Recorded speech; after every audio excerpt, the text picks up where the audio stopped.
Chapter number 8, Medieval World, Madhyakala Loka. So in the last chapter, we have learned medieval India, right? Medieval India, art and culture, art, literature, architecture, everything. So നമ്മൾ medieval ഇന്ത്യയെ കുറിച്ച് കഴിഞ്ഞ ചാപ്റ്ററിൽ പഠിച്ചു. പക്ഷെ ഈ ചാപ്റ്ററിൽ നമ്മൾ നോക്കാൻ പോകുന്നത് medieval വേൾഡ്. medieval വേൾഡിൽ തന്നെ നമ്മൾ മേജർ ആയിട്ട് നോക്കുന്ന 3 കാര്യങ്ങൾ, അതിന്റെ ഏതൊക്കെയാണെന്ന് ഞാൻ പറയാം. മെയിൻ ആയിട്ട് നോക്കുന്നത് medieval Europe, medieval China and Arabs. അപ്പോൾ ഈ 3 കാര്യങ്ങൾ നമ്മൾ ഈ ചാപ്റ്ററിൽ അവരെ കുറിച്ചുള്ള കുറച്ച് കാര്യങ്ങൾ, ലൈക്ക് യൂറോപ്പ് എങ്ങനെയായിരുന്നു ആ സമയത്ത്, ഒരു മിഡീവിയൽ ടൈമിൽ, ഒരു 5th to 15th സെഞ്ചുറി അല്ലെങ്കിൽ 17th സെഞ്ചുറി വരെ എങ്ങനെയായിരുന്നു മിഡീവിയൽ യൂറോപ്പ്. ഇന്ത്യ നമ്മൾ കഴിഞ്ഞ ചാപ്റ്ററിൽ പഠിച്ചു. പക്ഷെ അതുപോലെ തന്നെ യൂറോപ്പ് എങ്ങനെയായിരുന്നു, അവിടെ ഒരു പുതിയ സിസ്റ്റം ഇവോൾവ് ചെയ്തു, ദ ഫ്യൂഡൽ സിസ്റ്റം, ഫ്യൂഡലിസം. അപ്പോൾ ആ ഫ്യൂഡലിസം എങ്ങനെ ഫോം ചെയ്തു, എന്താണ് അതിന്റെ റീസൺ. പിന്നെ അതിൽ നോക്കാനുള്ളത് അവിടുത്തെ ആ ഫ്യൂഡലിസവും അതിനുശേഷവും ആ ഒരു ഫ്യൂഡലിസം ഇംപ്ലിമെന്റ് ചെയ്തതിനു ശേഷം എന്താണ് ഫ്യൂഡലിസം എന്നുള്ള കാര്യം നമുക്ക് നോക്കാം. ജസ്റ്റ് അതിന് മുമ്പ് പറയുന്നതേ ഉള്ളത്, അവിടുത്തെ നഗരങ്ങളുടെ ആ ഒരു വളർച്ച, ലൈക് ഗ്രോത്ത് ഓഫ് സിറ്റീസ്. ആ സിറ്റീസ് എങ്ങനെയായിരുന്നു അവിടെ ഫോം ചെയ്തത്, അല്ലെങ്കിൽ അവിടുത്തെ ആ ഒരു സിറ്റീസിന് ഏറ്റവും ഇമ്പോർട്ടൻറ്റ് അല്ലെങ്കിൽ ഏറ്റവും ഒരു സമ്പന്നമായത് എങ്ങനെയാണ് ആ ഒരു മിഡീവിയൽ യൂറോപ്പില്. പിന്നെ അത് നോക്കേണ്ടത് അവരുടെ ആർട്ട്. നമ്മൾ കഴിഞ്ഞ ചാപ്റ്ററിൽ നോക്കിയതുപോലെ ഇന്ത്യയുടെ ആർട്ടും അതുപോലെ തന്നെ ആർട്ടും നോളജും അതൊക്കെ നോക്കണം. പിന്നെ അവിടുത്തെ യൂണിവേഴ്സിറ്റീസ്, അവിടുത്തെ യൂറോപ്പിലുള്ള മേജർ ആയിട്ടുള്ള യൂണിവേഴ്സിറ്റീസ്, അവർ എഡ്യൂക്കേഷൻ പ്രൊമോട്ട് ചെയ്യാൻ വേണ്ടിയിട്ട് അവർ ചെയ്തിട്ടുണ്ടായിരുന്ന കാര്യങ്ങൾ. പിന്നെ അതിലുള്ളത് ആർക്കിടെക്ചർ. അതിലാണെങ്കിൽ നമ്മൾ 2 ആർക്കിടെക്ചർ പഠിക്കും. അവിടെ നിനക്കവിടെ നല്ല നെറ്റ്വർക്ക് ഇഷ്യൂ ഉണ്ടെന്ന് തോന്നുന്നു, അതുകൊണ്ടാണ് അതിന്റെ ആ ഒരു ഇഷ്യൂ. ഞാൻ അതുകൊണ്ടാണ് നിന്റെ വീഡിയോ ഓഫ് ചെയ്തത്. ഇത് അങ്ങനെ എന്തെങ്കിലും കേൾക്കാൻ പറ്റുമോ എന്നറിയാം. നീ എന്തായാലും ഒരിടത്ത് തന്നെ ഫോൺ വച്ചിരിക്കാൻ ശ്രമിക്കുക. അപ്പൊ ചിലപ്പോ ആണോ? ഓക്കെ. അപ്പൊ ഇനി നീ ചെയ്ത് നോക്കേണ്ടത് സ്ഥലം മാറി നോക്കുക. ഇപ്പൊ ഇരിക്കുന്ന സ്ഥലത്തുനിന്ന് ചേഞ്ച് ചെയ്ത് നോക്കുക. വേറെ ഏതെങ്കിലും സ്ഥലത്ത് കുറച്ച് റേഞ്ച് കിട്ടുന്ന സ്ഥലം ഉണ്ടോ എന്നുള്ള കാര്യം ഒന്നുകൂടെ നോക്കി നോക്കണം കേട്ടോ. ഓക്കെ. അപ്പൊ നമ്മൾ പറഞ്ഞു തരാം. അപ്പൊ ഈ മിഡീവിയൽ യൂറോപ്പിൽ 2 തരത്തിലുള്ള ആർക്കിടെക്ചർ നമുക്ക് നോക്കണം. അത് റൊമാൻസ്ക് ആൻഡ് ഗോത്തിക് എന്ന് പറയുന്ന 2, അതായത് റൊമാൻസ്കും ഗോത്തിക് എന്ന് പറയുന്ന 2 ആർക്കിടെക്ചർ. നമ്മൾ ഗോത്തിക് കൾച്ചർ നമ്മൾ പഠിച്ചായിരുന്നു, കഴിഞ്ഞ ചാപ്റ്ററിൽ നമ്മൾ പഠിച്ചായിരുന്നു. അത് ഇന്ത്യയിലും വന്നിട്ടുള്ളതാ. അപ്പോൾ അതുപോലെ 2 എണ്ണം നമുക്ക് ഇതിൽ നോക്കാനുണ്ട്. പിന്നെ അടുത്ത് നോക്കാനുള്ളത് ചൈന എന്ന് പറയുമ്പോൾ അവിടുത്തെ like printing machine, gun powder, പിന്നെ കോമ്പസ്, പഗോഡാസ് എന്ന് പറയുന്നത് ഈ ബുദ്ധിസ്റ്റുകളുടെ ആ ഒരു അവരുടെ ആ ഒരു അമ്പലം അവർ ഉണ്ടാക്കിയിരിക്കുന്ന രീതി, അതിന്റെ ആർക്കിടെക്ചർ, ആ ഒരു ടൈമിൽ ഉണ്ടാക്കിയ രീതി. പിന്നെ അടുത്ത് നോക്കുമ്പോൾ അറബ്സ് ആണെങ്കിൽ അവരാണെങ്കിൽ ഈ മെഡിക്കൽ സയൻസിലും അതിലൊക്കെ ഭയങ്കരമായിട്ട് മുന്നിലായിരുന്നു. പിന്നെ അവരുടെ ലിറ്ററേച്ചർ, അപ്പോൾ ലിറ്ററേച്ചർ കുറച്ച് പുസ്തകങ്ങളും കാര്യങ്ങളും അതിനെ കുറിച്ചൊക്കെ ഇതിൽ പറയുന്നുണ്ട്. അപ്പോൾ ഇത്രയും കാര്യങ്ങൾ, അതായത് യൂറോപ്പ്, ചൈന, അറബ്, ഇത്രയാണ് നമുക്ക് ഈ ഒരു ചാപ്റ്ററിൽ പഠിക്കാനായിട്ട് ഉള്ളത്. അപ്പോ നോക്കാം. ഇത് ജസ്റ്റ് ഒരു ബ്രീഫ് ഇൻട്രൊഡക്ഷൻ. എന്താണ് ഈ ചാപ്റ്റർ എന്നുള്ള ഒരു കാര്യം മാത്രമേ ഞാൻ പറഞ്ഞുള്ളൂ. നമുക്കത് പ്രധാനമായിട്ട് എന്താണെന്നുള്ള കാര്യം വിശദമായിട്ട് ഇതിൽ നോക്കാം. റെഡി ആണോ പിള്ളേര്? രാവിലെ അല്ലേ, ഒന്ന് ഉഷാറായിട്ടിരിക്കേ. CE 5th century. CE എന്ന് പറയുമ്പോൾ ക്രൈസ്റ്റ് എറ, അതായത് ഇന്നത്തെ ഈ ഒരു സമയത്തിനെ തന്നെയാണ് CE എന്ന് പറയുന്നത്. BC എന്ന് പറഞ്ഞിരുന്നെങ്കിൽ 0ക്ക് പുറകിലോട്ട് പോകുമായിരുന്നു. BC 1 2 3 4 5 6 7 8 എന്ന് പറഞ്ഞുകൊണ്ട് പുറകിലോട്ടാണ് പോയിക്കൊണ്ടിരുന്നത്. അപ്പോ ഇയേഴ്സ് സ്റ്റാർട്ട് ചെയ്തത് അങ്ങ് 50,000 അങ്ങ് അവിടെ നിന്നോ സ്റ്റാർട്ട് ചെയ്തതിനു ശേഷം അവിടെ നിന്ന് കുറഞ്ഞു വന്ന് 0 ആയി. എന്നിട്ട് അത് വീണ്ടും 1 2 3 4 5 എന്നുള്ള കണക്കിന് ഇപ്പൊ 2020 നിൽക്കുന്നു. അതാണ് ആ ഒരു ടൈം പീരീഡിന്റെ സിസ്റ്റം. അപ്പൊ സി എന്ന് പറയും ക്രൈസ്റ്റ് അല്ലെങ്കിൽ ഇപ്പോഴത്തെ എറ. അപ്പൊ സി ഫിഫ്ത് സെഞ്ചുറി, 5-ാം നൂറ്റാണ്ടിൽ the Europeans lived in fear of the constant attacks by Germanic tribes of northern Europe. Northern യൂറോപ്പിലുള്ള ജർമാനിക് ട്രൈബ്സ് എന്ന് പറയുന്ന ഒരു തരത്തിലുള്ള ട്രൈബ്സ്, അത് ഒരു തരത്തിലുള്ള ആൾക്കാര് അവരുടെ അറ്റാക്സിനെ പേടിച്ച്, അവരാണെങ്കിൽ അക്രമകാരികളായിരുന്നു, അവരെ ആണെങ്കിൽ അറ്റാക്ക് ചെയ്യുമെന്ന് പേടിച്ച് യൂറോപ്പിലുള്ളവര് ഭയങ്കര പേടിച്ചാണ് ജീവിച്ചിരുന്നത്. The intruding attackers looted cities and massacred people. അപ്പോൾ ഇത്രയും ക്രൂരന്മാരായ ഇവരാണെങ്കിൽ ഈ ലൂട്ടഡ് സിറ്റി, അതായത് സിറ്റിയെ മുഴുവൻ കൊള്ളയടിക്കുകയും അതിനോടൊപ്പം ആളുകളെ കൊന്നൊടുക്കുകയും, മസാക്കർഡ് മീൻസ് കൊന്നൊടുക്കുകയും ചെയ്തു. The natives approached their king for protection, but the kings were helpless. അപ്പോൾ അവിടെയുള്ള ലോക്കൽ ജനങ്ങള് അവരാണെങ്കിൽ കിങ്ങിന്റെ അടുത്ത് പരാതിപ്പെട്ടു. ഇത് രാജാവേ, അല്ലെ അവിടുത്തെ രാജാക്കന്മാരുടെ അടുത്ത്, രാജാവെ നമ്മളെ പ്രൊട്ടക്ട് ചെയ്യണം, അല്ല എങ്കിൽ നമ്മളെല്ലാവരും മരിക്കും, കാര്യം നമുക്കാണെങ്കിൽ പ്രൊട്ടക്ഷൻ അത്യാവശ്യമാണ് എന്ന് പറഞ്ഞുകൊണ്ട് അവർ അപ്രോച്ച് ചെയ്തു. പക്ഷേ കിങ്സ് അല്ലെങ്കിൽ രാജാക്കന്മാർക്ക് ഒന്നും ചെയ്യാൻ പറ്റുന്നുണ്ടായിരുന്നില്ല. കാരണം അവർക്കാണെങ്കിൽ ഇതെല്ലാം അവർ ടോട്ടലി കംപ്ലീറ്റ് ആയിട്ട് ഹെൽപ്ലെസ് ആയിരുന്നു. Finally the Kings arrived at A solution. അവസാനം നമ്മുടെ കിങ് ഒരു സൊല്യൂഷനിലെത്തി. They declared that pieces of land would be given as reward to those who protect the life and wealth of the people. അപ്പോ രാജാക്കന്മാര് announce ചെയ്തു, ഈ ആളുകളെ, നമ്മുടെ ജനങ്ങളെ രക്ഷിക്കുന്ന ആൾക്കാർക്ക് അല്ലെങ്കിൽ പ്രൊട്ടക്ട് ചെയ്യുന്ന സംരക്ഷിക്കുന്ന ആൾക്കാർക്ക് അവർക്ക് ഓരോ പീസ് ലാൻഡ്, അതായത് ഭൂമി ദാനമായിട്ട് നൽകും എന്ന് അവര് അനൗൺസ് ചെയ്തു. Several chivalrous lords came forward to protect the people and they were rewarded as promised. Chivalrous means പേടിയില്ലാത്ത അല്ലെങ്കിൽ അത്രയും ധൈര്യശാലിയായ chivalrous lords, ഈ പ്രഭുക്കന്മാര് അവര് മുന്നോട്ട് വന്നു. എന്നിട്ട് പറഞ്ഞു, ഈ ആൾക്കാരെ സംരക്ഷിച്ചു കൊള്ളാം, ഇവരെ ഈ കൊള്ളക്കാരിൽ നിന്നൊക്കെ രക്ഷിക്കാം എന്ന് പറഞ്ഞു. And they were rewarded as promised. അപ്പോൾ അവരങ്ങനെ ചെയ്തു. അതുകൊണ്ട് തന്നെ ഇവർക്ക് കുറെ ഭൂമി രാജാക്കന്മാര് നൽകുകയും ചെയ്തു. They in return distributed their pieces of land among others who were loyal to them. അപ്പോൾ ഇവരെന്ത് ചെയ്തു?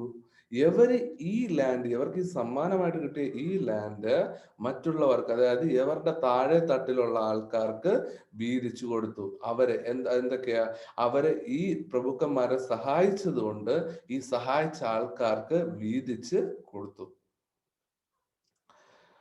The land so obtained was handed over to some other on the same condition. അപ്പോൾ ഈ ഒരു കണ്ടീഷനിൽ തന്നെ, ഈ ഒരു രീതിയിൽ തന്നെ ആ കിട്ടിയ ആൾക്കാരും പലർക്കായിട്ട് വീതിച്ചു കൊടുത്തു. വീതിച്ചു കൊടുക്കുക മീൻസ് അവര് എന്താ ക്ലാസ് കേട്ടൂടെ സ്റ്റക്കായി നിൽക്കുന്ന ഇങ്ങനെ. എടാ, അത് അവിടത്തെ നെറ്റ്വർക്ക് ഇഷ്യൂ, ബാക്കിയുള്ള ആർക്കും അങ്ങനെ ഒരു ഇഷ്യൂ വരുന്നില്ലല്ലോ. അപ്പൊ അവിടത്തെ എന്തോ ഇഷ്യൂ ആണ് കേട്ടോ.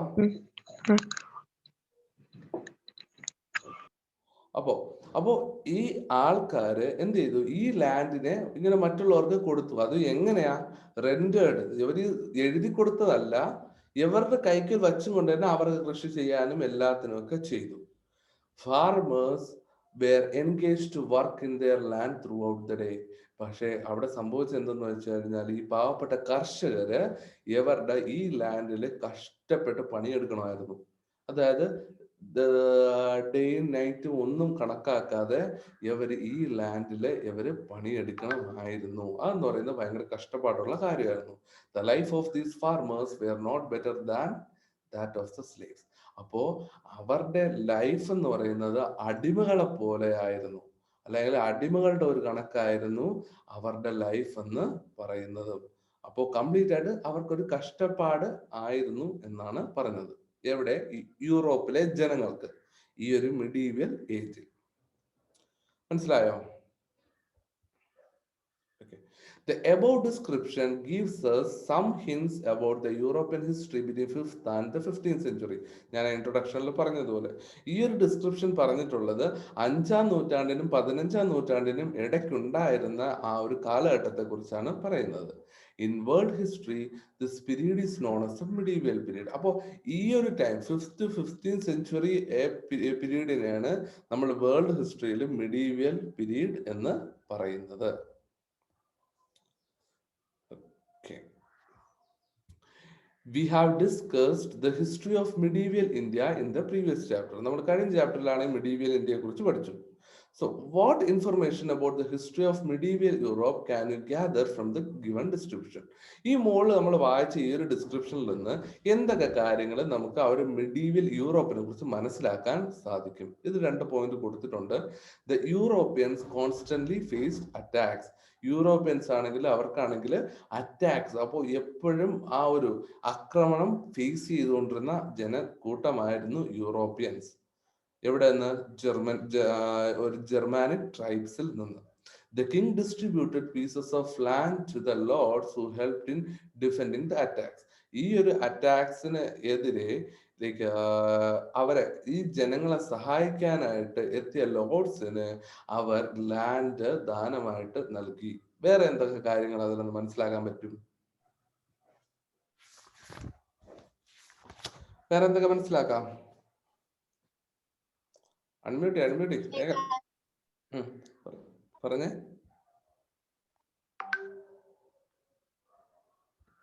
ഇപ്പൊ ആരും എന്തോ പറഞ്ഞല്ലോ, ദിയയാണോ പറഞ്ഞേ?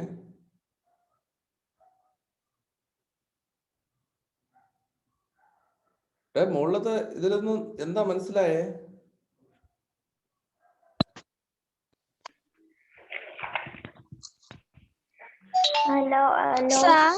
ലോർഡ്സ് അവരുടെ ലാൻഡ് ഫാർമേഴ്സ് എല്ലാം കഷ്ടപ്പെട്ടായിരുന്നു അവിടെ ജോലി ചെയ്തിരുന്നത്. ഒരാള് പറയാ, ഋതു പറഞ്ഞിട്ട് ലോർഡ്സ് ലാൻഡ് ഫാർമേഴ്സിന് കൊടുത്തു. അവര് ഫാർമേഴ്സ് ആ ലാൻഡിൽ കൃഷി ചെയ്തു.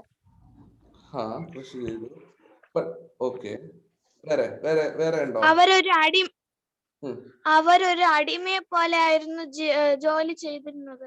എക്സാക്ട്ലി. അതായത് അവരുടെ ലൈഫ് ടു മിസറബിൾ. അപ്പൊ അവർ ജോലി ചെയ്തിരുന്നു എന്ന് പറയുന്നതിനേക്കാളും അവർ അടിമകളെ പോലെ പണിയെടുക്കേണ്ടി വന്നു. So they were acted as slaves. നമുക്കിവിടെ last sentence, the life of these farmers were not better than that of the slaves. സ്ലേവ്സിനെക്കാളും സ്ലേവ്സിൻ്റെത് പോലെ തന്നെയായിരുന്നു അവരുടെ ജീവിതവും. Alfin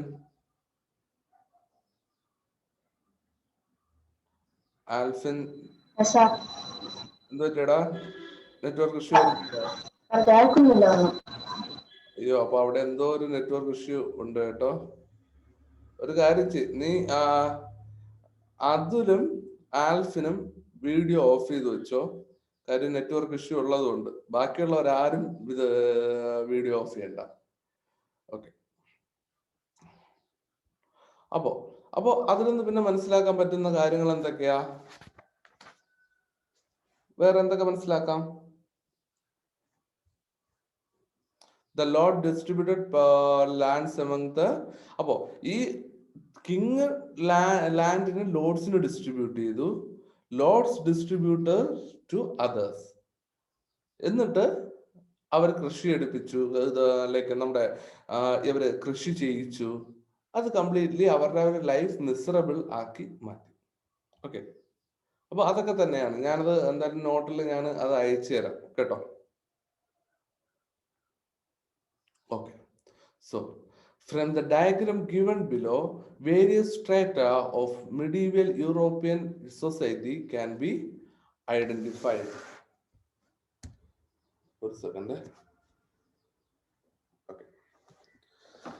Okay, from the diagram given below, various strata of medieval European society can be identified. ഇത് നോക്കിയേ. അപ്പോൾ ഇതാണ് അതിന്റെ ഒരു സ്ട്രക്ചർ എന്ന് പറയുന്നത്. ഫസ്റ്റ് കിങ്ങിന് സ്വന്തമായിട്ടുണ്ടായിരുന്ന ലാൻഡ്, അതിനെ കിങ് എന്ത് ചെയ്തു? ഈ ഒരു ഇഷ്യൂ ഒക്കെ വന്നപ്പോ ലോർഡ്സിന് വീതിച്ചു കൊടുത്തു. ആ ലോർഡ്സിന് വീതിച്ചു കൊടുത്തത് അതിനെ ലെസർ ലോർഡ്സ്, അതിന്റെ താഴെ തട്ടിലുള്ള ആൾക്കാർക്ക് ആ പുള്ളിക്കാരന്, അതായത് ഈ ലോർഡ്സും അവര് അതിനെ വീതിച്ചു കൊടുത്തു. പക്ഷെ അതിന് നമ്മൾ ഇടപ്രഭുക്കൾ എന്ന് പറയും. സാർ ലോഡ്സ് ഒന്ന് പറഞ്ഞു തരുമോ? കട്ടായി പോയി നേരത്തെ. എടാ, ലോഡ്സിനെ കുറിച്ച് അങ്ങനെ കൂടുതൽ ഇതിലിപ്പോ പറയുന്നില്ല. അതായത് ഇത്രയേ ഉള്ളൂ, ലോഡ്സ് എന്ന് പറയുന്നത് ഈ പ്രഭുക്കന്മാർക്ക് ഇവർ വീതിച്ച് കൊടുത്തു എന്നുള്ള ആ ഒരു ഇത് മാത്രമേ വരുന്നുള്ളൂ കേട്ടോ. അതായത് രാജാക്കന്മാര് ആദ്യം ഈ ഒരു അറ്റാക്ക് നടന്ന സമയത്ത് ഇവരെന്ത് ചെയ്തു? ഇവര് ഇത് ആളുകളെ അന്വേഷിച്ചു. അപ്പോ ലോഡ്സ് ആണെങ്കിൽ വന്നതിന് ശേഷം ഇവരെ രക്ഷിക്കാമെന്ന് പറഞ്ഞു, സംരക്ഷിക്കാമെന്ന് പറഞ്ഞു. So the king were given lands to the lords. Then what lord did was, lords has given those lands to lesser lords. അവര് ഈ ലോഡ്സിനെ സഹായിച്ച ഒരു ആർമി ആയിട്ട് സഹായിച്ച ഈ ലെസർ ലോഡ്സിന് കൊടുത്തു. ആ ലോഡ്സ് എന്ന് പറഞ്ഞ എന്തോന്നാണ്? ഇടപ്രഭുക്കൾ. ഇടപ്രഭുക്കൾ എന്ന് വെച്ച് കഴിഞ്ഞാല് ഈ ഒരു മൂന്നാം തട്ടിൽ വരുന്ന ആള്. ഒരു രാജാവ് പ്രധാനമായിട്ടും ഉണ്ട്. അതിൽ തന്നെ ആ കുറെ നാട്ടുരാജ്യങ്ങൾ കാണും. ഒരു വലിയ രാജ്യം, ആ രാജ്യത്തിൽ കുറെ നാട്ടുരാജ്യങ്ങൾ കാണും. അപ്പൊ അതിന്റെയൊക്കെ നേതാക്കളായിരിക്കും ഈ ലോഡ്സ് എന്ന് പറയുന്നത്. അപ്പൊ ആ ലോഡ്സിന്റെ അണ്ടറിൽ വരുന്ന അതിന്റെയും ഈ ഒരു രാജാവിനെ പോലെ തന്നെയാണ് ലോഡ്. ആ ലോഡ്സിന്റെ അണ്ടറിൽ വരുന്നതാണ് കുറെ ലെസർ ലോഡ്സ്, അവിടെ ലോക്കലായിട്ട് വരുന്ന ആൾക്കാര്. അവരാണ് ഇതെല്ലാം കർഷകരുമായിട്ട് വർക്ക് ചെയ്യിപ്പിക്കേണ്ടതും എല്ലാം ചെയ്ത് അവസാനം ഇവർക്ക് പൈസ കൊടുക്കേണ്ടതും എല്ലാം ചെയ്യേണ്ടതും. അതാണ് ഈ ലെസർ ലോഡ്. ലോഡ്സ് ആണെങ്കിൽ അവരുടെ സ്ഥലങ്ങൾ ഇങ്ങനെ വീതിച്ചു കൊടുക്കോ? ലെസർ ലോഡ്സിന് എഴുതി കൊടുക്കോ? അതായത് എഴുതി കൊടുക്കുക എന്ന് വെച്ച് കഴിഞ്ഞാൽ ഇവർക്ക് കൃഷി ചെയ്യാനും എല്ലാത്തിനുള്ള സ്വാതന്ത്ര്യം കൊടുക്കുന്നത്. അതായത് ഈ രാജാവായാൽ പോലും അവർക്ക് ഇത് ഒരു കംപ്ലീറ്റ് ആയിട്ട് എഴുതി കൊടുക്കും എന്ന് പറയാൻ പറ്റത്തില്ല. ഇപ്പൊ നമ്മൾ പറയത്തില്ല, ഇപ്പൊ നമ്മുടെ ഗവൺമെന്റിനാണെങ്കിൽ നമ്മുടെ വസ്തുക്കളെ കണ്ടുകെട്ടാനുള്ള അധികാരമുണ്ട്. ഇത് നമ്മുടെ പേര് ഇരിക്കുന്നു. പക്ഷെ നമ്മൾ വേറെ എന്തെങ്കിലും തെറ്റായ രീതിയിൽ ചെയ്തു കഴിഞ്ഞാല് ഈ വസ്തുക്കളെ കണ്ടുകെട്ടാനുള്ള അധികാരം ഗവൺമെന്റിനുണ്ട്. അതുപോലെ തന്നെയാണ് ഇവിടെയും.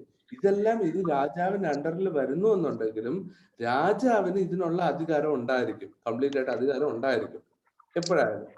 പക്ഷെ ഈ ഒരു എഗ്രിമെന്റ് പ്രകാരം ഇതെല്ലാം ഇവരുടെ സ്വന്തം. ഒരു എഴുതി കൊടുക്കുന്നതിനില്ല. അതായത് രാജാവ് ലോഡ്സിന് അത് എഴുതി കൊടുത്തത് തന്നെയാണ്, രാജാവ് ലോഡ്സിന് എഴുതി കൊടുക്കും. അതുപോലെ ഇത് മാനേജ് ചെയ്യാൻ വേണ്ടിയിട്ടാണ് ബാക്കി ലെസർ ലോഡ്സിനും എല്ലാത്തിനും അവര് കൊടുക്കുന്നത്. ഇവരുടെ കൺട്രോളിൽ വെച്ചിരിക്കും. പക്ഷെ ലെസർ ലോഡ്സിന് അതൊക്കെ അനുഭവിക്കാനുള്ള അവകാശം ഉണ്ടാവും. അങ്ങോട്ടും മുന്നോട്ട് അങ്ങനെ പൈസ ഒന്നും കൊടുക്കേണ്ട, അവരൊരു അഡ്ജസ്റ്റ്മെന്റിൽ പോകും. അതാണ് അവർ ചെയ്യുന്നത് കേട്ടോ. അപ്പോ the king enjoyed the highest status in the society. കിങ്ങിനായിരിക്കും ഹയസ്റ്റ് ആ ഒരു പദവി കൊടുക്കുന്നത് കിങ്ങിന്. He was the sole owner of the entire land. കണ്ടോ, അതായത് സോൾ ഓണർ, ആ ഒരു ഇതിന്റെ പ്രോപ്പർ മുഴുവനും ഉടമസ്ഥൻ എന്ന് പറയുന്ന രാജാവ് തന്നെ ആയിരിക്കും. കംപ്ലീറ്റ് ആയിട്ട് രാജാവ് തന്നെ ആയിരിക്കും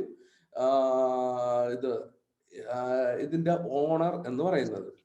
He distributed land among the lords. അപ്പോ ഈ ലാൻഡ് അവർക്ക് ഡിസ്ട്രിബ്യൂട്ട് ചെയ്യും. അപ്പൊ അവർക്ക് വീതിച്ചു കൊടുക്കും. എങ്ങനെയാ? നിങ്ങൾക്കിത് എന്ത് വേണോ ചെയ്തോളാം, നിങ്ങൾ കൃഷി ചെയ്യണമെങ്കിൽ കൃഷി ചെയ്ത് എനിക്ക് ഇങ്ങോട്ട് ഇപ്പൊ പൈസ ഒന്നും തരണ്ട, നിങ്ങൾക്ക് അത് അവിടെ നിന്ന് എന്ത് ചെയ്തോണോ അത് നിങ്ങൾക്ക് എടുത്തോളാം, അവിടെ നിന്ന് കിട്ടുന്ന വരുമാനമല്ല അവർക്ക് എടുത്തോളാം. പക്ഷേ in return the lords offered military service. പൈസയോ കരവോ ഒന്നുമല്ല, മിലിറ്ററി സർവീസ്. അതായത് ഈ രാജ്യത്തെ രക്ഷിക്കാനുള്ള മിലിറ്ററി സർവീസ് ആണ് അവർ ഓഫർ ചെയ്തു കൊടുത്തത് ഈ Lord's. The lords in turn gave a part of their land to lesser lord and demanded services from them. അപ്പോ ഈ ലോർഡ്സ് എന്ത് ചെയ്തു? ഈ ലോർഡ്സ് ആണെങ്കിൽ ഇവരുടെ ഈ ഭൂമിയിലെ കുറച്ച് ഭാഗങ്ങള് ഈ ലെസർ ലോർഡ്സ്, രണ്ടാം തരത്തിലുള്ള ഇടപ്രഭുക്കന്മാർക്ക് അവർക്ക് ഓഫർ ചെയ്തു. എന്തിനു വേണ്ടിയിട്ടാ? ഇവർ ഈ പ്രഭുക്കൾ മാത്രം വിചാരിച്ചു കഴിഞ്ഞാല് ഇവർക്ക് ഈ ഒരു മിലിറ്ററി സർവീസ് രാജാവിന് കൊടുക്കാൻ പറ്റത്തില്ല. അപ്പോൾ ബാക്കിയുള്ളവരുടെ സഹായം കിട്ടാൻ വേണ്ടിയിട്ട് അവർക്കും ഇതിന്റെ ഭാഗം കുറച്ച് കൊടുത്തതിന് ശേഷം അവരെയും ഇവരുടെ കൂടെ നിർത്തി, അതായത് മിലിറ്ററി സർവീസിന് കൊടുക്കാനായിട്ട് എത്തിച്ചു. അതായത് അവരെയും കൂടെ അങ്ങോട്ട് കൊണ്ടുവന്നു. This social system in medieval Europe formed on the basis of land ownership is called feudalism. അപ്പോൾ ഇത്തരത്തിലുള്ള ഈ ഒരു സിസ്റ്റം, ഇത് ഇമ്പോർട്ടൻ്റ് ആണ്. ഇത്തരത്തിലുള്ള ഈ ഒരു സിസ്റ്റം ഈ ഒരു ടൈമില് ഈ ലാൻഡ് ഓണർഷിപ്പിന്റെ ഈ ഒരു പേരിൽ വന്ന ആ ഒരു സിസ്റ്റത്തിനെയാണ് നമ്മൾ ഫ്യൂഡലിസം എന്ന് പറയുന്നത്. ഫ്യൂഡലിസം എന്ന് പറയുന്നത് ഈ ഒരു സിസ്റ്റത്തിന്റെ ഒരു പേരാണ്. അതായത് ഈ ലാൻഡ് ഓണർഷിപ്പിന്റെ പേരിൽ, അതായത് king, lord, lesser lord, farmers എന്നുള്ള ഏറ്റവും ആ ഒരു തരത്തില് ആ ഒരു ഡിവിഷൻ ഉണ്ടല്ലോ, ആ ഡിവിഷൻ, ആ ഒരു ഫോർമേഷൻ, ആ ഒരു സോഷ്യൽ സിസ്റ്റം അവിടെ ഫോം ചെയ്തതിനെയാണ് നമ്മൾ ഫ്യൂഡലിസം എന്ന് പറയുന്നത്. The farmers stood at the lower stratum of the feudal society. അപ്പോൾ ആ ഫ്യൂഡൽ സൊസൈറ്റിയില് ഏറ്റവും താഴെത്തട്ടിൽ വന്ന് കഷ്ടപ്പെടേണ്ട അത്ര ആരാണ്? നമ്മുടെ ഫാർമേഴ്സ് ആണ്. അപ്പോൾ ഫാർമേഴ്സിന് അവിടെ ഒരു റോളും ഇല്ല. അടിമകളെ പോലെ പണിയെടുക്കുക എന്നുള്ള ഒരൊറ്റ കാര്യം മാത്രമേ അവർക്കുള്ളൂ. അപ്പോൾ അവരുടെ ലൈഫ് എന്ന് പറയുന്നത് മിസറബിൾ ആയിരുന്നു. അവർക്ക് ഏറ്റവും താഴെത്തട്ടില് ഒരു ആനുകൂല്യം ഒന്നും കൊടുത്തിരുന്നില്ല. ബാക്കിയുള്ള ആ ഒരു സിസ്റ്റത്തില് കിങ്ങിന് ഏറ്റവും വലിയ പദവി, രണ്ടാമത് ലോർഡിന്, അത് കഴിഞ്ഞിട്ട് ലെസർ ലോർഡിനും ഉണ്ട്. പക്ഷെ ബാക്കി വർക്ക് ചെയ്യേണ്ടതെല്ലാം farmers. They were the majority and were compelled to work in the field and house of the Lord.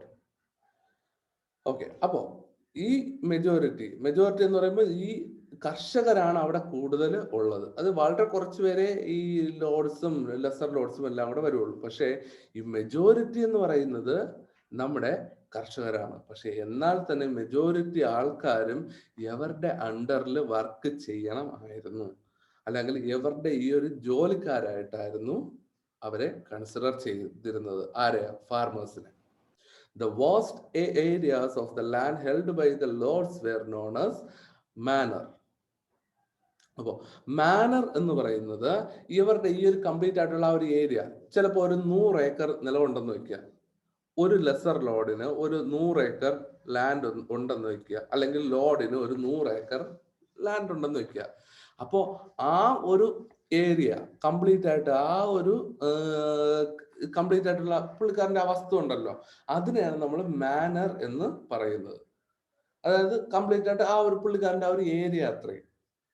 Apart from the fields, each manor consisted of meadows, manor houses, mills, huts of farmers, and a place of worship.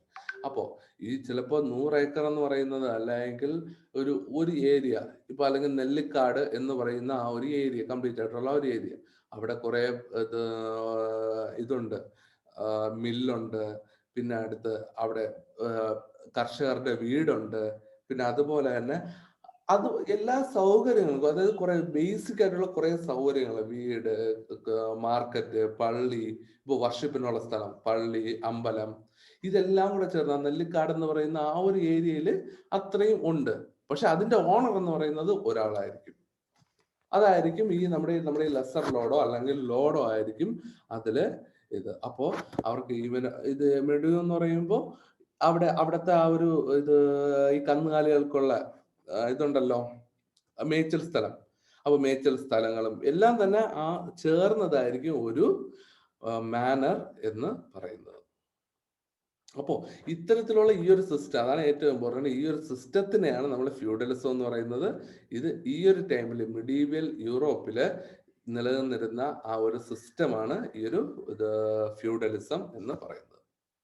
Okay, അപ്പൊ അത്രയും എന്തെങ്കിലും doubt ഉണ്ടോ? ഇത്രയും കൂടെ. The word feudalism was derived from the German word feud, which means a piece of land. Feudalism എന്ന് പറയുന്ന ഒരു വാക്ക് form ചെയ്ത് വന്നത് ഒരു ജർമ്മൻ വേർഡ് ഫ്യൂഡ് എന്ന് പറയുന്ന ഒരു വാക്കിൽ നിന്നാണ്. അതിന്റെ മീനിങ് എന്ന് പറയുന്നത് എ പീസ് ഓഫ് ലാൻഡ്, ഒരു കഷ്ണം സ്ഥലം, ലാൻഡ്. അതാണ് ഇത്. അപ്പൊ ഇത്രയിലും എന്തെങ്കിലും ഡൗട്ട് ഉണ്ടോ? No sir. ആർക്കെങ്കിലും? ഉറപ്പാണല്ലോ അല്ലേ? കാര്യം മനസ്സിലാക്കണം, ഫ്യൂഡലിസം എന്താണെന്ന് മനസ്സിലാക്കണം. ഓക്കെ ഓക്കെ അപ്പൊ അങ്ങനെയാണെങ്കിൽ അടുത്ത പോർഷനിലേക്ക് പോവാം.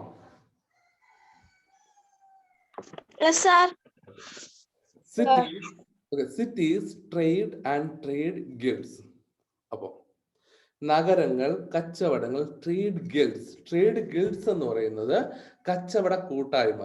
അതായത് ഗിൽഡ്സ് എന്താണെന്ന് ഞാനൊന്ന് പറഞ്ഞുതരാം. അതായത് ഈ പല ഓരോ ജോലിക്കാരും, ഇപ്പൊ നമ്മളിവിടെ പറയുന്നുണ്ട്, ഇവിടെ പറയുന്ന എക്സാമ്പിൾസ് ആരൊക്കെയാ? ഓക്കെ, ഇവിടെ എക്സാമ്പിൾ പറയുന്നുണ്ട്, ഇപ്പൊ ജിവൽസ്, അല്ലെങ്കിൽ അതുപോലെ തന്നെ ഓരോ gold Smith, leather workers, carpenters. അപ്പൊ ഇങ്ങനെ ഓരോ ജോലിക്കാരുണ്ടല്ലോ, മേസ്ത്രി, ഇത് ഇപ്പൊ ഇങ്ങനെ കുറെ വർക്കേഴ്സ് ഉണ്ടല്ലോ. അപ്പൊ ഇവരുടെ തന്നെ ഓരോരോ കൂട്ടായ്മകളാണ്. അല്ലാതെ നമ്മുടെ ഇവിടുത്തെ യൂണിയൻ പോലെ നമ്മളിവിടെ പറയത്തില്ലേ, ഇതുണ്ട് ഇന്ന യൂണിയനിലെ ആള്, ഇന്ന യൂണിയൻ, ഓരോരുത്തർ ഇന്ന യൂണിയനിലെ ഭാഗമാണ് എന്ന് പറയത്തില്ല. അപ്പോൾ ഇന്ന ഓരോ ജോലികൾ ചെയ്യുന്ന അവരെല്ലാം കൂടെ ചേർന്നിട്ടുള്ള ഒരു ഗ്രൂപ്പ് അല്ലെങ്കിൽ ഒരു ഓർഗനൈസേഷൻ പോലെ, അതിനെയാണ് ഗിൽഡ്സ് എന്ന് പറയുന്നത്, ട്രേഡ് ഗിൽഡ്സ്. അവരുടെ റോൾ എന്ന് പറയുന്നത് ഇതിന്റെയൊക്കെ വില കറക്റ്റായിട്ട് നിശ്ചയിക്കുക, ഇതിന്റെ ക്വാളിറ്റി എല്ലാവരും ഒരുപോലെയാണോ അല്ലെങ്കിൽ നല്ല ക്വാളിറ്റി ആണോ കൊടുക്കുന്നത് നോക്കുക, ഇങ്ങനെ എല്ലാവരും ഏകദേശം ഒരേ വിലയിൽ സാധനങ്ങൾ കൊടുക്കാൻ ശ്രമിക്കുക, അവർ അതിന്റെ ഒരു ഫിക്സഡ് പ്രൈസ് തീരുമാനിക്കും. അല്ലെങ്കിൽ ഒരാൾ വില കുറച്ച് കൊടുക്കും, ഒരാൾ ഏറ്റവും വില കൂട്ടി കൊടുക്കും, അവിടെ പ്രശ്നമാവും ഒരു മാർക്കറ്റ്. അപ്പോൾ അത്തരത്തിലുള്ള കാര്യങ്ങളൊക്കെ അസൈൻ ചെയ്യുന്നതാണ് ഗിൽഡ്സ് എന്ന് പറയുന്നത് കേട്ടോ. അപ്പൊ അവര് തന്നെ അവിടെ ഒരു ഗിൽഡ്സ് ഹോൾ എന്നൊക്കെ പറഞ്ഞുണ്ട്. അതായത് ആ സമയത്ത് ഗിൽഡ്സ് ഹോൾ എന്നൊക്കെ പറഞ്ഞിട്ടുണ്ട്. അതിന്റെ മീനിങ് എന്ന് വെച്ച് കഴിഞ്ഞാല് ഈ പല ഗിൽഡ്സിനും ഓരോ നേതാക്കന്മാർ കാണുമല്ലോ, ഓരോ ലീഡർ കാണുമല്ലോ. അങ്ങനെ പല ഗിൽഡ്സിന്റെ ലീഡേഴ്സ് ഒരുമിച്ച് ചേർന്നിരുന്നായിരിക്കും ഇതിനെ കംപ്ലീറ്റ് ആയിട്ട് ഇതിന്റെ ഒരു പ്രോപ്പർ സിസ്റ്റമാറ്റിക് ആയിട്ടുള്ള രീതിയിൽ പോകുന്നത്. അവന് ഗിൽഡ്സ് ഹോൾ എന്നൊക്കെ പറയും. ഓക്കെ, നമുക്ക് ഇത് നോക്കാം. Trade was not prominent during the feudalistic period in the medieval era. അപ്പോൾ ട്രേഡ് അല്ലെങ്കിൽ ഈ ഒരു സമയത്ത് കച്ചവടത്തിന് വലിയ പ്രാധാന്യം ഇല്ലായിരുന്നു. The products of the manor were consumed right there. അപ്പോൾ ഇവിടെ എവരി ഉൽപ്പാദിപ്പിക്കുന്ന ഈ ലെസർ ലോഡ്സ് അല്ലെങ്കിൽ ലോഡ്സ് ഉൽപ്പാദിപ്പിക്കുന്ന ഈ ഒരു സാധനങ്ങള് അവിടെ തന്നെ അങ്ങ് വിറ്റുപോകുമായിരുന്നു. The farm products and farming tools were exchanged in the local market. അപ്പോൾ ഇവർക്ക് ഈ ഫാമിംഗ് ചെയ്യാനുള്ള പ്രൊഡക്ട്സും അതൊക്കെ എന്ന് പറയുന്നത് അവിടുത്തെ ലോക്കൽ മാർക്കറ്റിൽ തന്നെ കിട്ടുമായിരുന്നു. അതുകൊണ്ട് തന്നെ അവർക്ക് അങ്ങനെ ട്രേഡിന്റെ ആവശ്യം അങ്ങനെ ഉണ്ടായിരുന്നില്ല. Many new cities developed in Europe by the 11th century CE. അപ്പോൾ ഇതിന്റെ കൂടെ തന്നെ ആ സമയത്ത് പല പുതിയ സിറ്റിയും അവിടെ ഫോം ചെയ്ത് വന്നു. അത് പുതിയ സിറ്റികളും എല്ലാം അവിടെ തന്നെ ഫോം ചെയ്ത് വന്നു. Centres of trade and handicraft gradually developed. അപ്പോൾ അവിടെ കുഞ്ഞു രീതിയിൽ ആ കച്ചവട പ്രാധാന്യമുള്ള അല്ലെങ്കിൽ ആ കുഞ്ഞു രീതിയിൽ തുടങ്ങിയ ഒരു ട്രേഡ് തുടങ്ങിയ സെന്റേഴ്സും ഹാൻഡിക്രാഫ്റ്റ്സും എല്ലാം അല്ലെങ്കിൽ കരകൗശല കേന്ദ്രങ്ങളും എല്ലാം തന്നെ അത് പതിയെ സിറ്റീസ് ആയിട്ട് വളരാൻ തുടങ്ങി, അല്ലെങ്കിൽ വലിയ സിറ്റീസ് ആയിട്ട് മാറാൻ തുടങ്ങി. Areas around ports also became cities. അപ്പോൾ പോർട്സ് എന്ന് പറയുമ്പോൾ നമ്മുടെ തുറമുഖം. അപ്പൊ ഈ തുറമുഖത്തിന് ചുറ്റുമുള്ള സ്ഥലങ്ങളും അത് സിറ്റീസ് ആയിട്ട് മാറാൻ തുടങ്ങി. തുറമുഖത്തോട് ചേർന്നിരിക്കുന്ന ആ ഒരു സ്ഥലങ്ങളും ഇത് വലിയ സിറ്റീസ് ആയിട്ട് മാറാൻ തുടങ്ങി. Okay. Such new cities initially began to develop in Italy. അപ്പോൾ ഈ സിറ്റീസ് തുടങ്ങിയത് എവിടെയാണ്? ഇത്തരത്തിലുള്ള സിറ്റീസ് ആദ്യം തുടങ്ങിയത് ഇറ്റലിയിലാണ്. The Italian cities had trade relation with the Asian and West European countries. അപ്പോൾ ഈ ഇറ്റാലിയൻ സിറ്റീസിന് ഇപ്പൊ ലോകത്തുള്ള പല ഭാഗത്തും പ്രത്യേകിച്ച് Asian country like India, China, ഇതേപോലുള്ള ഏഷ്യൻ കൺട്രീസിലോട്ടും അതുപോലെ തന്നെ വെസ്റ്റ് യൂറോപ്യൻ കൺട്രീസിലോട്ടും എല്ലാം ഇവർക്ക് കോണ്ടാക്ട്സ് ഉണ്ടായി, അല്ലെങ്കിൽ ഇവർ ട്രേഡ് ചെയ്യാനായിട്ട് തുടങ്ങി. ഈ ഒരു സിറ്റീസ് ഒക്കെ ഫോം ചെയ്തതിനു ശേഷവും പ്രത്യേകിച്ചും പോർട്ടിന്റെ അല്ലെങ്കിൽ തുറമുഖത്തിന്റെ ഡെവലപ്മെന്റിന് ശേഷവും Venice, Milan, Florence, Genoa were the major newly developed Italian cities. അപ്പോൾ ഇറ്റലിയിൽ തന്നെ ആ സമയത്ത് ഫോം ചെയ്ത് വന്ന സിറ്റികളുടെ പേരാണ് ഇത്. വെനീസ്, മിലാൻ, ഫ്ലോറൻസ്, ജനോവ എന്നൊക്കെ പറയുന്നത് അവിടെ ആ ഇറ്റലിയിൽ ഫോം ചെയ്തു വന്ന പുതിയ സിറ്റീസിന്റെ പേര് ആണ്. അത് പഠിക്കുക. Nuremberg Germany, Constantinople Turkey. അപ്പോൾ ഇത് ന്യൂറംബർഗ് എന്ന് പറയുന്നത് ജർമ്മനിയിലും കോൺസ്റ്റാന്റിനോപ്പിൾ എന്ന് പറയുന്നത് ടർക്കിയിലുമാണ് ഉണ്ടായിരുന്നത്. Were the other major European city. അപ്പോൾ യൂറോപ്പ് എന്ന് പറയുന്ന ഒരു കോണ്ടിനെന്റ് അല്ലെ കംപ്ലീറ്റ് ആയിട്ട് നോക്കുമ്പോൾ ഇവിടെ ഈ ഇറ്റലിയിൽ മാത്രമല്ല, അതിനോടൊപ്പം ഇറ്റലിയിൽ നമ്മൾ ഇറ്റലിയിൽ ഫോം ചെയ്ത സിറ്റീസ് പറഞ്ഞു, പക്ഷെ ജർമ്മനിയിലും ടർക്കിയിലും എല്ലാം തന്നെ ഇത്തരത്തിലുള്ള സിറ്റീസ് ഫോം ചെയ്തു. പ്രത്യേകിച്ച് ന്യൂറംബർഗിലും കോൺസ്റ്റാന്റിനോപ്പിൾ, അതൊക്കെയായിരുന്നു പുതിയ പുതിയ സിറ്റീസ് എന്ന് പറയുന്നത്. ആൽഫിന് വീണ്ടും പടികിട്ടി തുടങ്ങിയെന്ന് തോന്നുന്നു.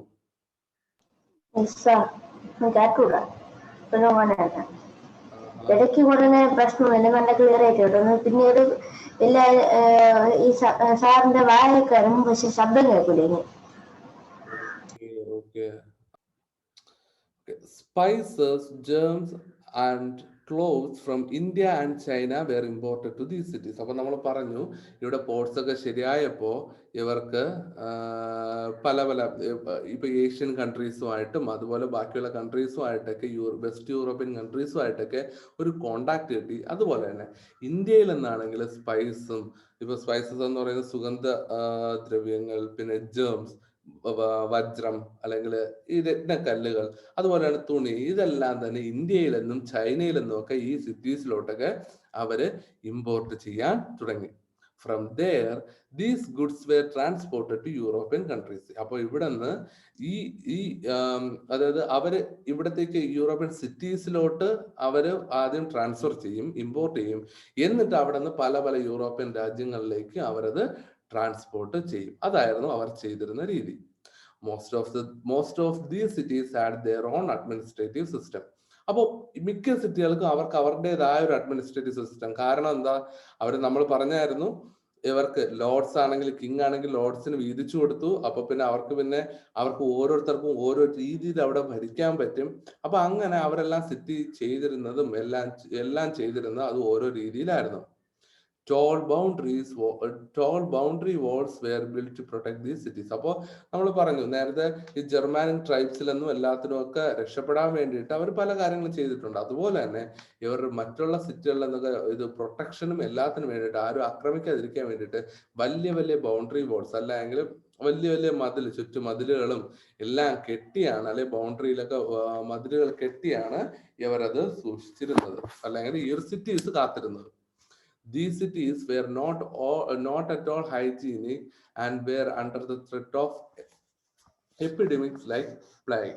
അപ്പോൾ പ്ലേഗ് എന്ന് പറയുന്നത്, അതായത് പ്ലേഗ് എന്ന് പറയുന്നത് പകർച്ചവ്യാധി, എപ്പിഡമിക്സ് എന്ന് വെച്ചാൽ പകർച്ചവ്യാധി.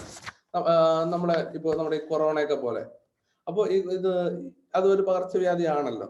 അപ്പോൾ ഇത്തരത്തിലുള്ള ഈ പകർച്ചവ്യാധി അവിടെ ആ സിറ്റീസ് എന്ന് പറയുന്നത് ഒട്ടും ക്ലീൻ ആയിരുന്നില്ല. അപ്പോ വളരെ മോശമായിട്ടുള്ള ഒരു ഹൈജീനിക് ആയിരുന്നില്ല, ഒട്ടും വൃത്തിയുള്ളതായിരുന്നില്ല. അപ്പൊ അതുകൊണ്ട് തന്നെ ഇത്തരത്തിലുള്ള ഈ പ്ലേഗ്, അതായത് ഈ പകർച്ചവ്യാധികൾ ധാരാളമായിട്ട് അവിടെ വരാൻ തുടങ്ങി, അല്ലെങ്കിൽ അവിടെ വന്നു. അപ്പോ അത് ഏത് സമയം വരാം, അതിന് കംപ്ലീറ്റ് ആയിട്ട് അറ്റാക്ക് ചെയ്യാനായിട്ട് തുടങ്ങി. അത്രയും മനസ്സിലായോ?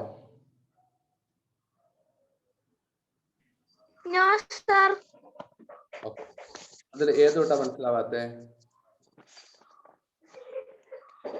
ഇപ്പൊ പഠിപ്പിച്ച ലാസ്റ്റ് വൺ ഏതാ? ഇതാണോ? അതായത് അവിടെ പറഞ്ഞത് ഈ ഓരോ സിറ്റീസും ഇപ്പൊ ഓരോരുത്തരുടെ കൺട്രോളിലാണല്ലോ. ഇപ്പൊ നമ്മൾ പറഞ്ഞു രാജാക്കന്മാര് ലോർഡ്സിന് വീതിച്ചു കൊടുത്തു. ആ വീതിച്ചു കൊടുത്ത സമയത്ത് അപ്പൊ അവരാണ് പിന്നെ ഭരിക്കുന്നതെല്ലാം. അപ്പൊ അങ്ങനെ ഭരിക്കുന്ന സമയത്ത് ഓരോ കുഞ്ഞു നാട്ടുരാജ്യങ്ങളും ഓരോ സിറ്റീസും ഓരോരുത്തരുടെ കൺട്രോളിലാണല്ലോ. അപ്പൊ അവരുടേതായ രീതിയിലാണ് അവിടെ ഭരിച്ചുകൊണ്ടിരുന്നത്. അവര് ഇത് പ്രൊട്ടക്ട് ചെയ്യാൻ വേണ്ടി, മറ്റുള്ള ഫിസിക്കൽ അറ്റാക്കിൽ നിന്ന് രക്ഷ നേടാൻ വേണ്ടിയിട്ട് അവര് ബൗണ്ടറി, അതായത് ഈ അതിർത്തി മുഴുവനും മതിലൊക്കെ കെട്ടി നല്ല സംരക്ഷിച്ചാണ് അവര് പോയിക്കൊണ്ടിരുന്നത്. പക്ഷേ അവിടുത്തെ പ്രശ്നം ആ സിറ്റികളൊന്നും വൃത്തിയുള്ള സിറ്റികളായിരുന്നില്ല. It was not at all clean. അപ്പൊ ക്ലീൻ അല്ലാത്തത് കൊണ്ട് അപ്പൊ നമുക്കറിയാം ക്ലീൻ അല്ല. ഇപ്പൊ ധാരാളം ഓടയും എല്ലാം കൂടെ ഒഴുകി ധാരാളം കുറച്ച് ദിവസം കടന്നു കഴിഞ്ഞാൽ അവിടെ നിന്ന് പല ജേംസും എല്ലാം ഉണ്ടാവും. അത് മാത്രമല്ല അവിടെ നിന്ന് പല രോഗങ്ങൾക്കും കാരണവും ആണല്ലോ. അപ്പൊ ഇത്തരത്തില് ഇവിടെ ഈ വൃത്തി ഇല്ലാതെ കിടക്കുന്നപ്പോ ആ ഒരു സിറ്റി എല്ലാം തന്നെ പകർച്ചവ്യാധിയുടെ പിടിയിലാവും എന്നുള്ള ആ ഒരു സ്റ്റേജിൽ എത്തി. അല്ലെങ്കിൽ പകർച്ചവ്യാധിയുടെ പിടിയിലായി ആ സിറ്റി. ഓക്കെ മനസ്സിലായോ? ഇപ്പൊ മനസ്സിലായോ? മനസ്സിലായി മനസ്സിലായി. വേറെ എന്തെങ്കിലും ഡൗട്ട് ഉണ്ടോ അതില്? ഞാൻ സർ ആർക്കെങ്കിലും? ഓക്കെ, നിങ്ങൾക്ക് മനസ്സിലാവുന്നുണ്ടല്ലോ അല്ലേ? അല്ലാതെ വെറുതെ മനസ്സിലായെന്നൊന്നും പറയരുത്. മനസ്സിലാവുന്നുണ്ടെങ്കിൽ മാത്രം പറയുക കേട്ടോ. കാരണം ഇതിൽ നിന്നൊക്കെ ഇത് ഞാൻ കുഞ്ഞു കുഞ്ഞു പോയിന്റ്സ്, അതാണ് ഞാൻ നാളെ നോട്ട് അയക്കാന്ന് പറഞ്ഞ് ഇതിൽ നിന്ന് കുഞ്ഞു കുഞ്ഞു പോയിന്റ്സ് ആക്കിയോ അങ്ങനെ എന്തെങ്കിലും തരാം നോട്ട്സ്. ഇപ്പോ ആക്ച്വലി ഇത് നിങ്ങൾ പഠിക്കേണ്ടിയിരുന്ന പ്രോപ്പർ ആയിട്ടായിരുന്നെങ്കിൽ നിങ്ങൾ കംപ്ലീറ്റ് ആയിട്ട് എസ്സേക്ക് പഠിക്കേണ്ടത്. എസ്സേ എന്ന് പറയുമ്പോൾ ലോങ് ആൻസർ ടൈപ്പിന് ഉള്ള സാധനങ്ങളുണ്ട്. ഇതിനെ നമ്മൾ എക്സ്പ്ലെയിൻ ചെയ്യാൻ നിന്ന് കഴിഞ്ഞാലും നല്ല രീതിയിൽ ഇതിനെ എക്സ്പ്ലെയിൻ ചെയ്യാൻ പറ്റും. അങ്ങനെ എഴുതുമ്പോൾ ഇത് ഒരു ആൻസർ തന്നെ 3-4 പേജ് പോകും. അതാണ് ഈ ടോപ്പിക്സിന്റെ പ്രശ്നം. പക്ഷെ ഞാൻ അതിനെ എങ്ങനെ കുഞ്ഞു കുഞ്ഞു പോയിന്റ്സ് ആക്കിയോ അങ്ങനെ എന്തെങ്കിലും തരാം. ഞാൻ തരുമ്പോ ഇങ്ങനെ ഓരോ ടോപ്പിക് എഴുതിയിട്ട് ആ ടോപ്പിക്സിൽ ഏറ്റവും പ്രധാനപ്പെട്ട പോയിന്റ്സ്, ഇപ്പൊ ക്വസ്റ്റ്യൻ ആൻസർ ആ ഒരു ഇതായിരിക്കത്തില്ല മിക്കവാറും. അങ്ങനെ പറ്റുമെങ്കിൽ അങ്ങനെ, അല്ലെങ്കിൽ ഓരോ ടോപ്പിക് എഴുതിയതിനു ശേഷം അതിൽ ഇന്ന ഇമ്പോർട്ടന്റ് പോയിന്റ്സ് ആ രീതിയിൽ തരാം പഠിക്കാനായിട്ട് കേട്ടോ. ഒന്നും കൂടെ പറയോ? എന്താടാ? ഒന്നും കൂടെ പറയോ? ഏതാടാ പറയണ്ടേ? പറഞ്ഞില്ലേ? എടാ ഞാൻ പറഞ്ഞ, അതായത് ഞാൻ നോട്ട് തരുമ്പോ ഇതിനെ പോയിന്റ് വൈസ് ആയിട്ട് തരാം എന്നുള്ള കാര്യമാണ് ഞാൻ പറഞ്ഞത്. അതായത് പോയിന്റ് വൈസ് ആയിട്ടോ അങ്ങനെ എന്തെങ്കിലും, അതായത് തീരെ എസ്സേ ആക്കാത്ത രീതിയിൽ തരാൻ ശ്രമിക്കാം എന്നാണ് ഞാൻ പറഞ്ഞത് കേട്ടോ. Okay, black death. അപ്പോ ഈ ബ്ലാക്ക് ഡെത്ത് എന്ന് പറയുന്നത് ഇതെന്താണെന്ന് ഇത് നമുക്ക് അങ്ങനെ ആവശ്യമില്ല. അതായത് ജസ്റ്റ് ഇത് മനസ്സിലാക്കാൻ വേണ്ടി മാത്രം. അപ്പൊ അത് എന്താണെന്നുള്ള കാര്യം ഞാൻ പറഞ്ഞുതരാം. സോ ഇവിടെ നമ്മുടെ ഈ ഒരു ടെക്സ്റ്റ് ഇതിൽ നിന്ന് എടുത്തിരിക്കുന്നത് ബൊക്കാച്ചിയോ എന്നാണ്. ദി കാമറൂൺ എഴുതിയ ബൊക്കാച്ചിയോയിൽ നിന്നാണ് ഈ ഒരു സംഭവം എടുത്തിട്ടുള്ളത്. അപ്പോ അതിൽ പറയുന്ന കാര്യം എത്രയേ ഉള്ളൂ. ഇവിടെ the plague was an epidemic that posed the greatest threat to the medieval cities. അപ്പോ നമ്മൾ നേരത്തെ പറഞ്ഞതുപോലെ ഈ സിറ്റീസിൽ പ്ലേഗ്, അതായത് ഈ പകർച്ചവ്യാധി വന്നുപെട്ടു. Boccaccio draw the terrifying pictures of the city affected by the plague. അപ്പോൾ ഈ ഒരു പകർച്ചവ്യാധിയിൽ സിറ്റി മുഴുവനും നശിച്ചു സത്യം പറഞ്ഞാൽ. അപ്പോൾ മുകളിൽ പറയുന്ന കാര്യങ്ങൾ ഇത്രയേ ഉള്ളൂ. അതായത് രാവിലെ ഒരുമിച്ചിരുന്ന് ബ്രേക്ക്ഫാസ്റ്റ് കഴിച്ചു. പക്ഷെ അവരൊക്കെ വൈകുന്നേരം ആയപ്പോഴത്തേക്കും വേറെ ലോകത്ത് പോയി ബ്രേക്ക്ഫാസ്റ്റ് അതായത് ഡിന്നർ കഴിക്കേണ്ടി വന്നു. അതായത് രാവിലെ ഒരുമിച്ചിരുന്ന് കഴിച്ചു, പക്ഷെ രാത്രിയായപ്പോൾ ആൾക്കാരെല്ലാം മരിച്ചു വീഴാൻ തുടങ്ങി. ചിലര് പോകുന്ന വഴി റോഡിലായിരിക്കും മരിച്ചു വീണത്, ചിലർ വീട്ടിനകത്ത്.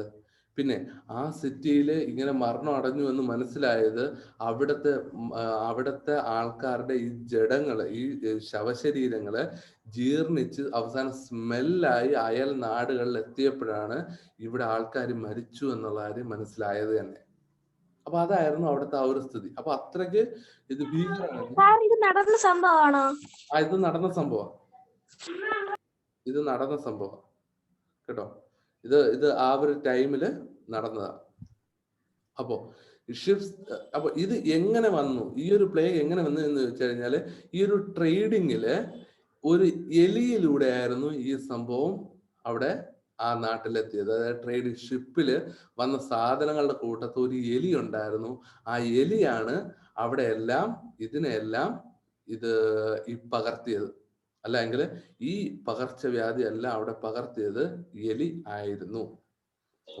This disease came to known as Black Death as thousands of people succumbed to it. അപ്പോൾ ഇതിനെല്ലാം ഇരകളായത് അല്ലെങ്കിൽ ഇതിന് മരിച്ചു വീണത് ആയിരക്കണക്കിന് ആൾക്കാരാണ്. അപ്പോൾ അതുകൊണ്ട് നമ്മൾ ഇതിനെ ഈ ഒരു ഡിസീസിനെ ബ്ലാക്ക് ഡെത്ത് എന്ന് ഇങ്ങനെ അറിയപ്പെടാൻ തുടങ്ങി, കറുത്ത മരണം. അപ്പോ ഈ 1300, അതായത് 13-ാം നൂറ്റാണ്ടില് 73 മില്യൺ ഉണ്ടായിരുന്ന ജനം അവസാനം 45 മില്യൺ ആയിട്ട് കുറഞ്ഞു. ആ ഒരു വർഷം തന്നെ ഈ ഒരു, അതായത് ബാക്കി ഏകദേശം 28 മില്യൺ ആൾക്കാര് അവിടെ മരിക്കുകയാണ് ഉണ്ടായത്. 28 മില്യൺ എന്ന് പറയുമ്പോൾ ഏകദേശം 2.5-3 ലക്ഷത്തിലധികം ആൾക്കാര്, ഏകദേശം 3 ലക്ഷം ആൾക്കാര്, ഇത് ഏകദേശം 30 ലക്ഷം ആൾക്കാര് അവിടെ മരിക്കുകയുണ്ടായി. 30 ലക്ഷം ആൾക്കാര് അവിടെ മരിക്കുകയുണ്ടായി. അപ്പോ ഇത് അത്രയ്ക്ക് വലിയൊരു നാശനഷ്ടമായിരുന്നു അവിടെ ഉണ്ടായത് ഈ ഒരു കാരണം, ഈ ഒരു പകർച്ചവ്യാധി കാരണം. അത് ജസ്റ്റ് ഒന്ന് മനസ്സിലാക്കാൻ വേണ്ടി മാത്രമേ ഉള്ളൂ കേട്ടോ. ഓക്കെ, ഇനി read the map, identify and list out the countries where medieval cities developed. Okay, ഈ മാപ്പ് നോക്കിയിട്ട് നിങ്ങൾക്ക് ഇത് ഏതൊക്കെ രാജ്യങ്ങളാണെന്ന് പറയാം. ഇപ്പം ചെറുതായിട്ട് സ്റ്റക്ക് ആയി പോയി സാർ, ഒന്നും കൂടെ പറയോ? അപ്പോ ഇവിടെ ഈ മാപ്പ്, നമ്മളിപ്പോ ഈ മാപ്പാ നോക്കുന്നത്. ഈ മാപ്പ് നോക്കിയിട്ട് നിങ്ങൾക്ക് ഇത് ഈ സിറ്റീസും ഇതെല്ലാം എവിടെയാണെന്നുള്ള കാര്യം നമുക്ക് പറയാൻ പറ്റുമോ എന്നാണ് ക്വസ്റ്റ്യൻ. പറ്റത്തില്ല എന്നെനിക്കറിയാം. വെയിറ്റ്, അതിനുള്ള വഴി ഞാനിപ്പോ പറഞ്ഞുതരാം. നിങ്ങൾ ടെക്സ്റ്റ് കൂടെ നോക്കിക്കോളുക.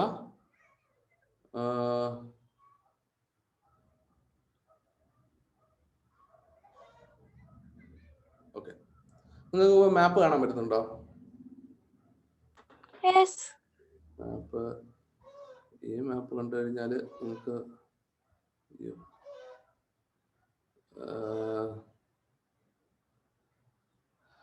കുഴപ്പമില്ല. ഈ മാപ്പ് ജസ്റ്റ് ഒന്ന് എടുത്തു നോക്കാം. ഓക്കെ,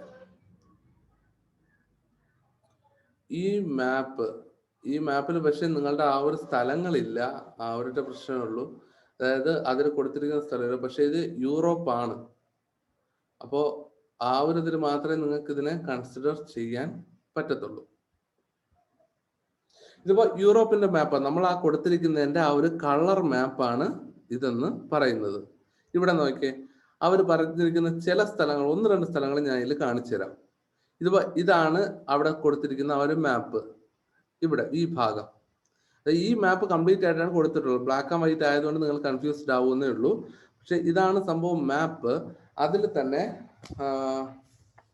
ഓക്കെ, ഇത് കണ്ടോ, ഇത് ഇറ്റലി.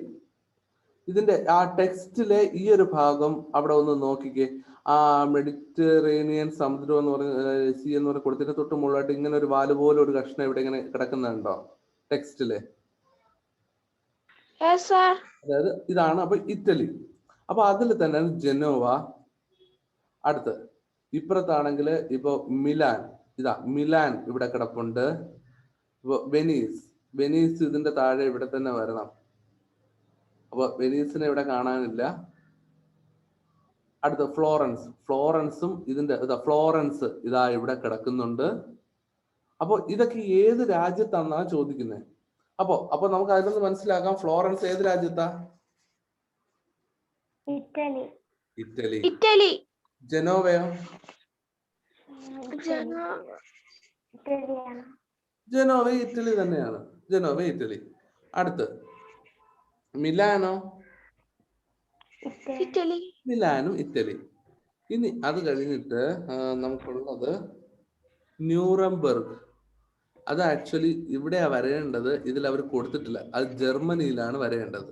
ഇവിടെ ആയിട്ടാണ് വരേണ്ടത്. ലക്സംബർഗ് ഇപ്പുറത്ത്. ഇവിടെ ന്യൂറംബർഗ് ഇവിടെ ജർമ്മനിയിലാണ് വരേണ്ടത്.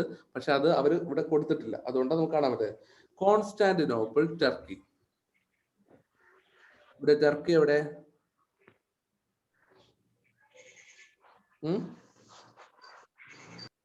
ഇവിടെ ഈ ഒരു ഭാഗത്ത് വരണം. ഈ ഒരു ഭാഗത്ത് ഇവിടെയാണ് വരേണ്ടത് ടർക്കി. അതെവിടെ പോയി? ഇവിടെ ടർക്കി. ഇത് ടർക്കി. ഇവിടെ തന്നെയാണ് നമ്മുടെ കോൺസ്റ്റാന്റിനോപ്പിളും വരേണ്ടത്. അപ്പോൾ ഇതിന്റെ കൂടെ ഇവിടെ ഈ ഒരു ഭാഗത്തായിട്ട് വരേണ്ടതാണ്, പക്ഷെ അത് ഇതിൽ കൊടുത്തിട്ടില്ല. അപ്പൊ അത് ജസ്റ്റ് ഒന്ന് മനസ്സിലാക്കാൻ വേണ്ടിയിട്ട് ഞാൻ ഇങ്ങനെ മാപ്പ് കാണിച്ചെന്നേ ഉള്ളൂ കേട്ടോ. അതായത് നമ്മുടെ അവിടുത്തെ മാപ്പ് എന്ന് പറയുന്നത് അത്ര വ്യക്തം ആവൂലല്ലോ, അതുകൊണ്ട് മാത്രം. ഇപ്പൊ നമ്മുടെ ടെക്സ്റ്റ് കാണാൻ പറ്റുന്നുണ്ടല്ലോ. അപ്പൊ കോൺസ്റ്റാന്റിനോപ്പിൾ ടർക്കി, ന്യൂറംബർഗ് ജർമ്മനി, ബാക്കിയുള്ളതെല്ലാം നമ്മുടെ ഇറ്റലി, ആ ഒരു ഇത്. ഓക്കെ, അപ്പോ അത് നമുക്ക് മനസ്സിലായി ഓരോ സിറ്റീസും ഏത് രാജ്യത്താണ് ഏത് രാജ്യത്താണ് ഉണ്ടായിരുന്നത് എന്നുള്ള കാര്യം. The newly developed European cities were the centers of handicraft and trade.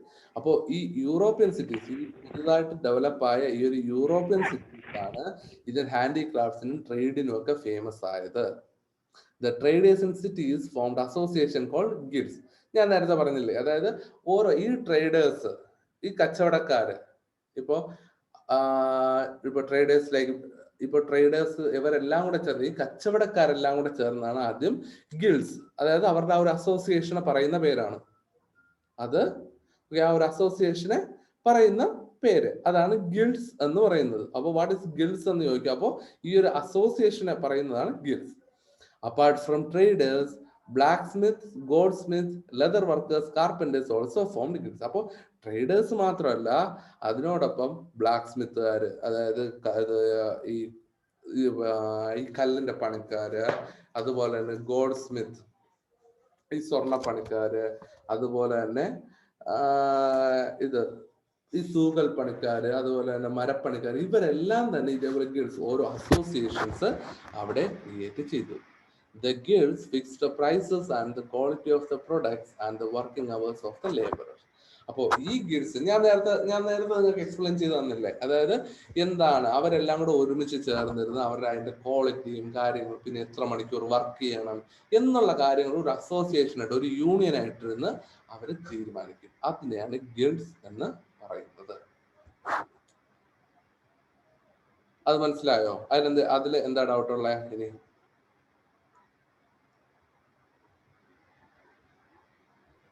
Sir ഇപ്പം പറഞ്ഞ പാരഗ്രാഫ് ഒന്നും കൂടെ പറഞ്ഞു തരുമോ? അതായത് ഈ യൂറോപ്യൻ സിറ്റീസില് ഇവിടുത്തെ ഹാൻഡിക്രാഫ്റ്റ്സും ട്രേഡും എല്ലാം ധാരാളമായിട്ട് പിന്നെ നടന്നു ഈ പുതിയ സിറ്റിയിൽ. ഇപ്പൊ നമ്മുടെ ഈ ഏതൊക്കെയാ, ഈ മിലാൻ, വെനീസ്, ജനോവ, ഇവിടെയെല്ലാം. അപ്പോൾ അവിടെ തന്നെ ഷാനു, നെറ്റ്വർക്ക് ഇഷ്യൂ വരുന്നുണ്ടോ? കേൾക്കാൻ പറ്റുന്നില്ലേ? ഓക്കെ, അപ്പൊ അവിടുത്തെ എന്തോ ഒരു ഇതാണ്. ഓക്കെ, അപ്പോ അവിടെ ഈ ഗിൽഡ്സ് എന്ന് പറയുന്നത് ഞാൻ നേരത്തെ പറഞ്ഞതുപോലെ അവരുടെ ഒരു അസോസിയേഷൻ ആണ്. എന്തിനു വേണ്ടിയിട്ടാ? ഇവരുടെ കാര്യങ്ങളൊക്കെ നോക്കാൻ, അതായത് ഇവരുടെ ഒരുമിച്ച് ചേർന്ന് അവർ ആ ഒരു പണിക്കാരെല്ലാം കൂടെ, ആ ട്രേഡേഴ്സ് എല്ലാം കൂടെ ചേർന്ന് ഒരുമിച്ചൊരു അസോസിയേഷൻ ഫോം ചെയ്താണ് ഗിൽഡ്സ് എന്ന് പറയുന്നത്. പക്ഷെ അവര് മാത്രമല്ല, ബാക്കിയുള്ളവര്, ഇപ്പോ ബാക്കി പണിക്കാര്, ലൈക്ക് ലെതർ വർക്ക് ചെയ്യുന്നവര്, സ്വർണത്തിന്റെ പണി ചെയ്യുന്നവര്, കാർപ്പന്റേഴ്സ്, മരപ്പണി ചെയ്യുന്നവര്, എല്ലാം തന്നെ അവര്, ഈ ബ്ലാക്ക് സ്മിത്ത്, ഇരുമ്പ് പണി ചെയ്യുന്നവര്, അപ്പൊ ഇവരെല്ലാം തന്നെ എന്ത് ചെയ്തു? ഈ ഒരു അസോസിയേഷൻ ഫോം ചെയ്തു. ഈ ഒരു അസോസിയേഷൻ ഫോം ചെയ്തത് എന്തിനു വേണ്ടിയിട്ടാ? ഇവിടെ കൊടുത്തിട്ടുണ്ട്. ഇത് എന്തിന് അവർ ഈ അസോസിയേഷൻ ഫോം ചെയ്തു എന്ന് ചോദിച്ചാൽ, ഇതിന്റെ ക്വാളിറ്റി, പ്രൊഡക്റ്റിന്റെ, ഇവരുണ്ടാക്കുന്ന ഈ പ്രൊഡക്ട്സിന്റെ ക്വാളിറ്റി ഡിസൈൻ ചെയ്യാൻ, അത് ക്വാളിറ്റി മനസ്സിലാക്കാൻ, അത് മാത്രമല്ല working hours of the labourer, അവർ എത്ര മണിക്കൂർ വർക്ക് ചെയ്യണം എന്നുള്ള കാര്യങ്ങളൊക്കെ മനസ്സിലാക്കാൻ വേണ്ടിയിട്ടാണ് ഇവര് ഇതിനെ ഫോം ചെയ്തിട്ടുള്ളത്. മനസ്സിലായോ?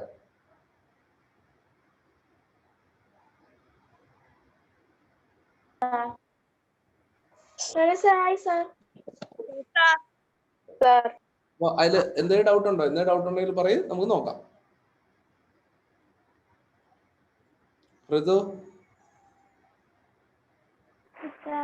മനസ്സിലായോ? Diya? Okay,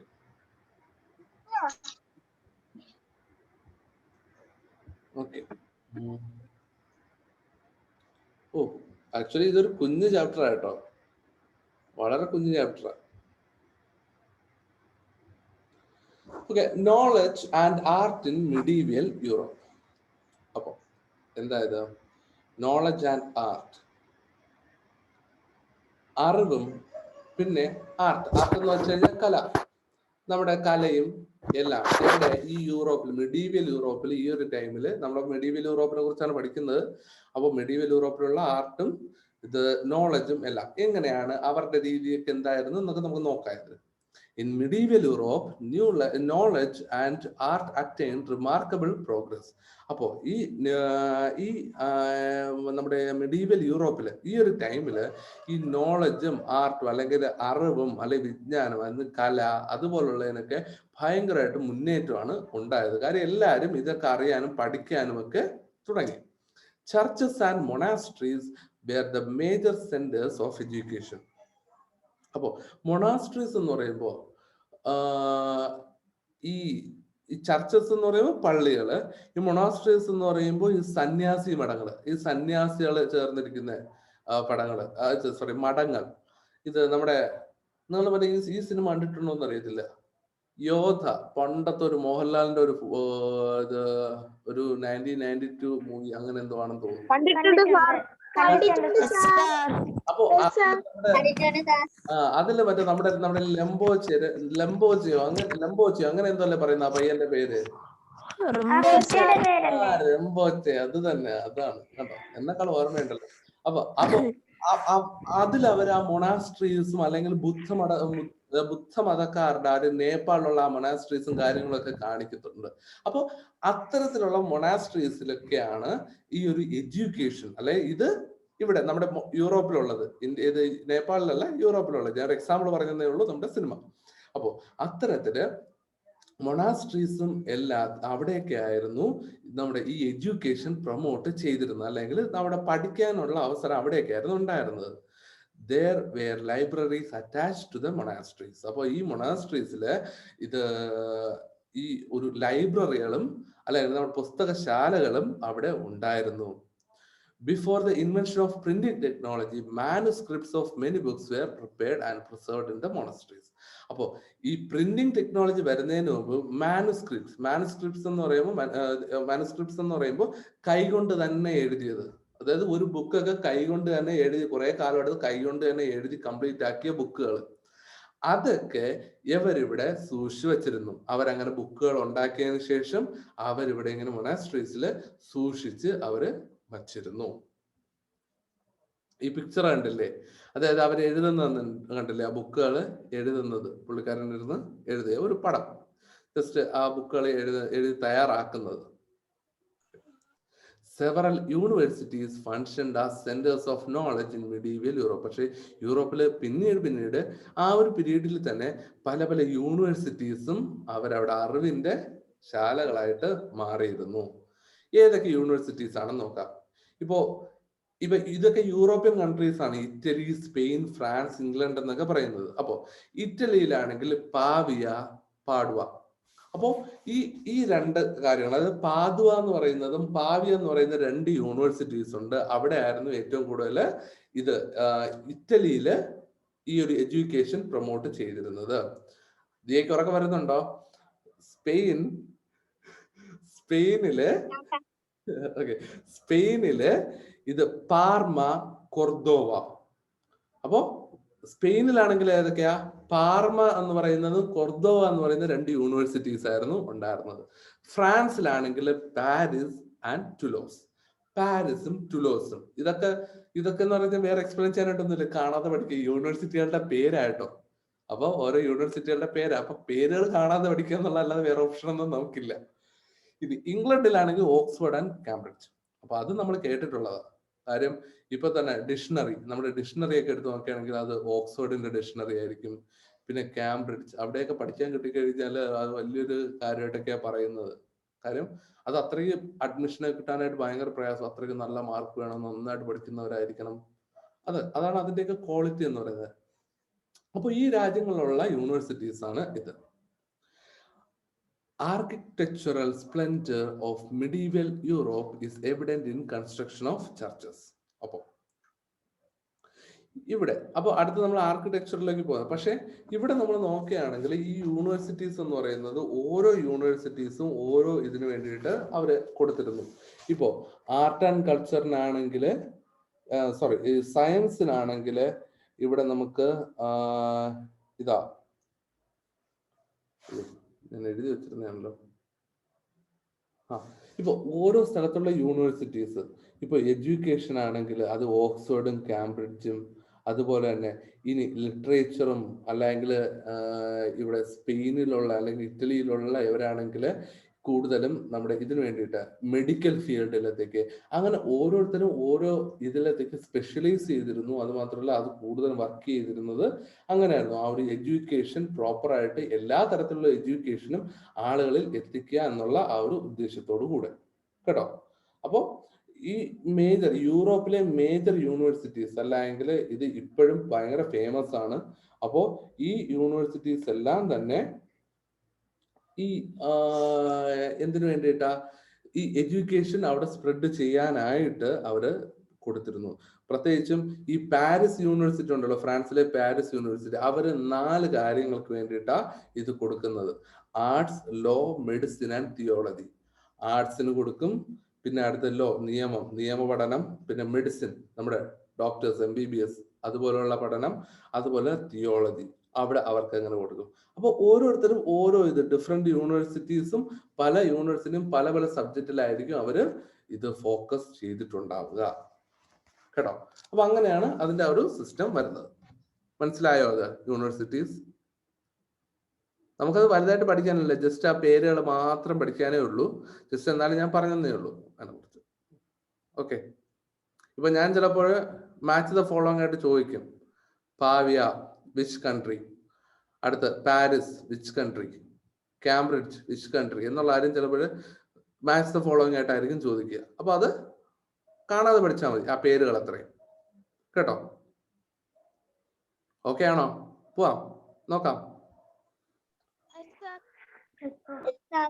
Architectural splendor of medieval Europe is evident in the construction of churches. അപ്പോൾ അവിടെയും നമ്മുടെ ഇന്ത്യയിൽ പഠിച്ചോളൂ, ഇന്ത്യയിലാണെങ്കിൽ ഇൻഡോ ഇസ്ലാമിക് ആർക്കിടെക്ചർ ഇതൊക്കെ പഠിച്ചതുപോലെ തന്നെ ഇവിടെയും നമുക്ക് ധാരാളമായിട്ട് ഈ ഒരു ഈ ഒരു ആർക്കിടെക്ചർ നമുക്ക് കാണാനായിട്ട് സാധിക്കും. ഇവിടെ താഴത്തെ പടം നോക്കിയാൽ മനസ്സിലാവും 2 സ്റ്റൈൽ, അത് എന്തൊക്കെയാണെന്ന് നമുക്ക് നോക്കാം. Arches and the spacious interiors are the features of the churches constructed during this period. അപ്പോൾ ഇവിടെ ആ സമയത്ത് ചർച്ചുകളുടെ ഫോട്ടോ ഒക്കെ നോക്കിക്കഴിഞ്ഞാൽ ഇതേപോലെ കണ്ടു, ആർച്ച് ഇവിടെ നോക്കിയാൽ ആർച്ചും അതുപോലെ തന്നെ അതിനകത്താണ് ഭയങ്കര വലിയ സ്ഥലങ്ങളും കാര്യങ്ങളും ഒക്കെ ആയിട്ടാണ് അവരവിടെ ആ സമയത്ത് ഈ ചർച്ചിനെയൊക്കെ കൺസ്ട്രക്ട് ചെയ്തത്, ചർച്ചൊക്കെ പണി കഴിപ്പിച്ചത്. ദിസ് സ്റ്റൈൽ ഓഫ്, അതായത് പ്രത്യേകിച്ച് ഈ ഫസ്റ്റത്തെ ഇമേജ് നോക്കുക, ഇവിടെ കൂടുതൽ ആർച്ചിന്റെ ആ ഒരു മോഡൽ ഉണ്ടോ, ഈ ഒരു ഡോം മോഡൽ, ഒരു ആർച്ചിന്റെ ആ ഒരു മോഡൽ കംപ്ലീറ്റ് ആയിട്ട്, പിന്നെ കുറെ തൂണുകള്, അതിൻ്റെ കൂടെ അതിൻ്റെ ഇടയിൽ ആർച്ച്, പിന്നെ ഇതിനകത്തെന്ന് പറയുന്നത് അത്രയ്ക്ക് ഭയങ്കര വലിയ സ്ഥലവും കൂടെ ആയിരിക്കും. അപ്പോ ഈ സ്റ്റൈൽ, അതായത് this style of architecture is not as the Romanesque style. Romanesque style എന്ന് പറയുന്നത് അത് റോമനസ്ക് QUE ആണ്, റോമനസ്ക് എന്ന് പറയും, റോമനസ്ക് സ്റ്റൈൽ. അപ്പോൾ ഈ ഒരു style arches and spacious interiors are features of the church or churches constructed during this period. This style of architecture is known as Romanesque style. അപ്പോൾ ഇതിനെ നമുക്ക് റോമനസ്ക് സ്റ്റൈൽ, അതൊരു സ്റ്റൈലിന്റെ പേര്, ഈ ഒരു സ്റ്റൈലാണ് പറയുന്നത്. ഫസ്റ്റത്തെ ഈ ഒരു ഇമേജ് നോക്കുക, അതായത് ആർച്ചസും ഭയങ്കര വലിയ ഇന്റീരിയേഴ്സും എല്ലാം കൂടെ ചേർത്ത് കൺസ്ട്രക്ട് ചെയ്യുന്നതിനെയാണ് ഇത് പറയുന്നത്. ഇനി A new style of architecture known as Gothic evolves in 12th century CE. അപ്പൊ നമ്മളത് കഴിഞ്ഞ ചാപ്റ്ററിൽ പഠിച്ചതാ, ഈ ഗോത്തിക് നമ്മൾ പഠിച്ചതാ, നമ്മുടെ Saint Francis church in Kochi and എന്തായിരുന്നു Bom Jesus church in Goa. അതെ, അപ്പൊ ഇത് രണ്ടും നമ്മൾ എക്സാമ്പിൾ ആയിട്ട് നമ്മൾ കഴിഞ്ഞ ചാപ്റ്ററിൽ നമ്മൾ പഠിച്ചതാ.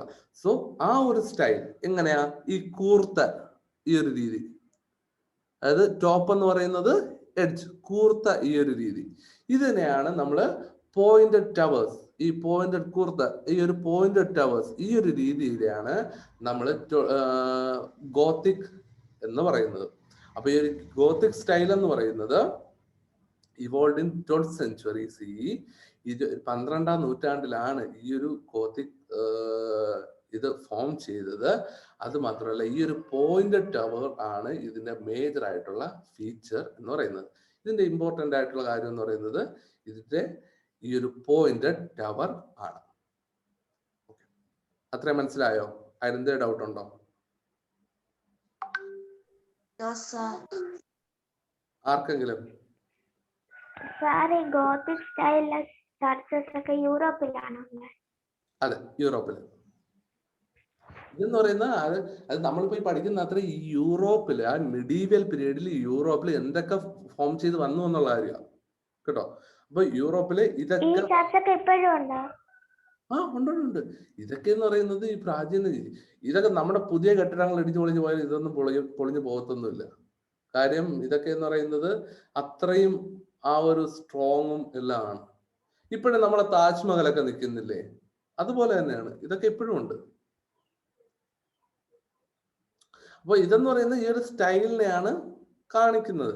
ഈ ഒരു സ്റ്റൈലിലാണ് അവിടെ ഓരോ കാലഘട്ടം കഴിയും തോറും ഇങ്ങനെ രണ്ട് സ്റ്റൈല് ഫോം ചെയ്തു വന്നു. ഇപ്പൊ ഇന്ത്യയിൽ തന്നെ നോക്കുകയാണെങ്കിൽ ഇപ്പൊ ഇന്ത്യയിൽ തന്നെ ഇൻഡോ ഇസ്ലാമിക് സ്റ്റൈല്, പിന്നെ അടുത്ത് ഇപ്പൊ ക്ഷേത്രങ്ങൾ നോക്കുകയാണെങ്കിൽ അതിൻ്റെതായ ഒരു സെപ്പറേറ്റ് സ്റ്റൈല്. അപ്പൊ പല പല പല സ്റ്റൈൽസ് ഫോം ചെയ്യുന്നില്ലേ. ഇപ്പൊ സിംഗിൾ സ്റ്റോണില് ഫോം ചെയ്യുന്ന അതൊരു സ്റ്റൈല്. അപ്പൊ അതുപോലെ തന്നെയാണ് ഇവിടെ ഈ ഒരു ഫോർമേഷനും കാര്യങ്ങളും എല്ലാം ഉണ്ടായിട്ടുള്ളത്. അപ്പൊ അതിന് ഡൗട്ട് ഉണ്ടോ?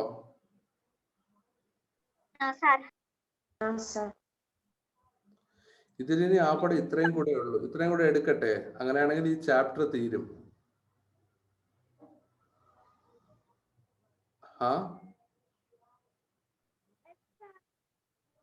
കുഴപ്പമുണ്ടോ?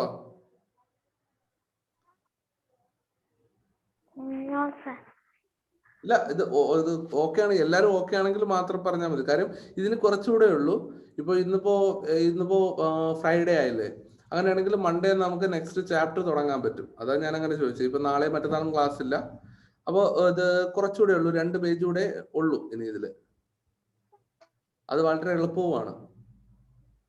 എടുക്കട്ടെ?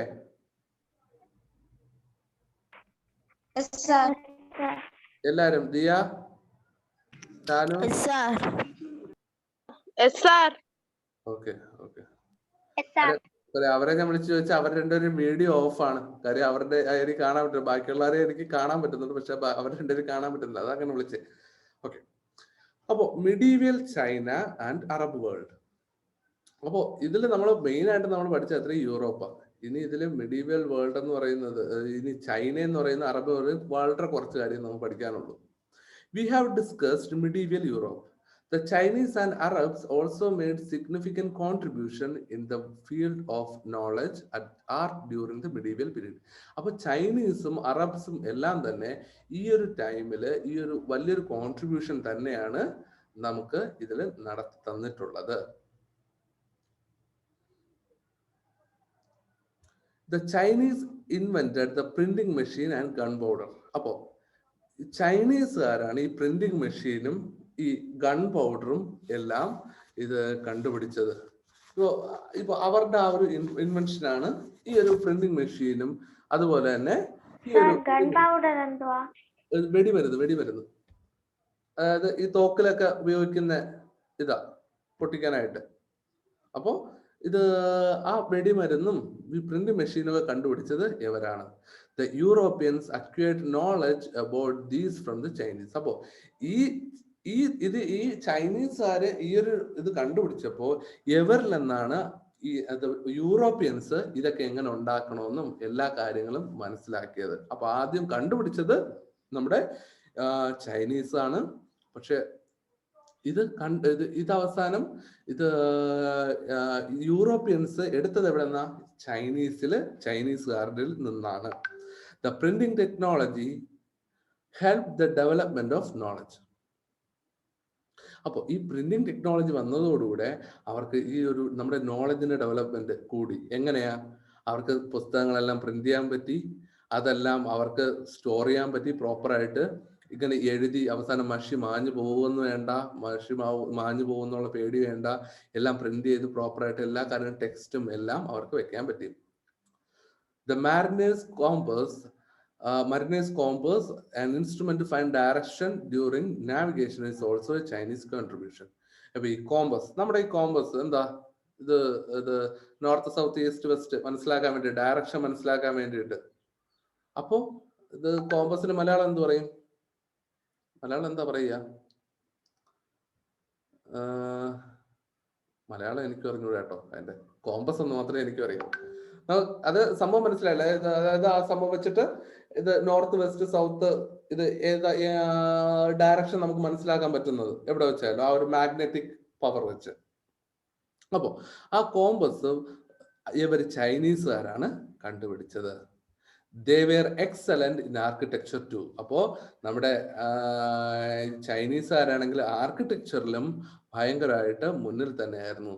This is evident in the construction of pagodas, the Buddhist center of worship. ഞാൻ നേരത്തെ നിങ്ങളുടെ ഇൻട്രൊഡക്ഷൻ പറഞ്ഞ സമയത്ത് ഞാൻ പറഞ്ഞില്ലായിരുന്നു ഒരു പഗോഡാസ്, അതായത് ഈ ബുദ്ധിസ്റ്റുകാരുടെ അവരുടെ ആ ഒരു ഇത് അല്ലെങ്കിൽ എന്ത് പറയുന്നത് ഇത് അവർക്കുള്ള പിക്ചർ ഉണ്ട്. ഏതാ? ചൈനീസ് പഗോഡ ടെസ്റ്റിലെ അതിലെ പിക്ചർ ഉണ്ട് പഗോഡയുടെ. ഇതാണ് ഈ താഴെ ഇരിക്കുന്നത്, ഇതാ പിക്ചർ.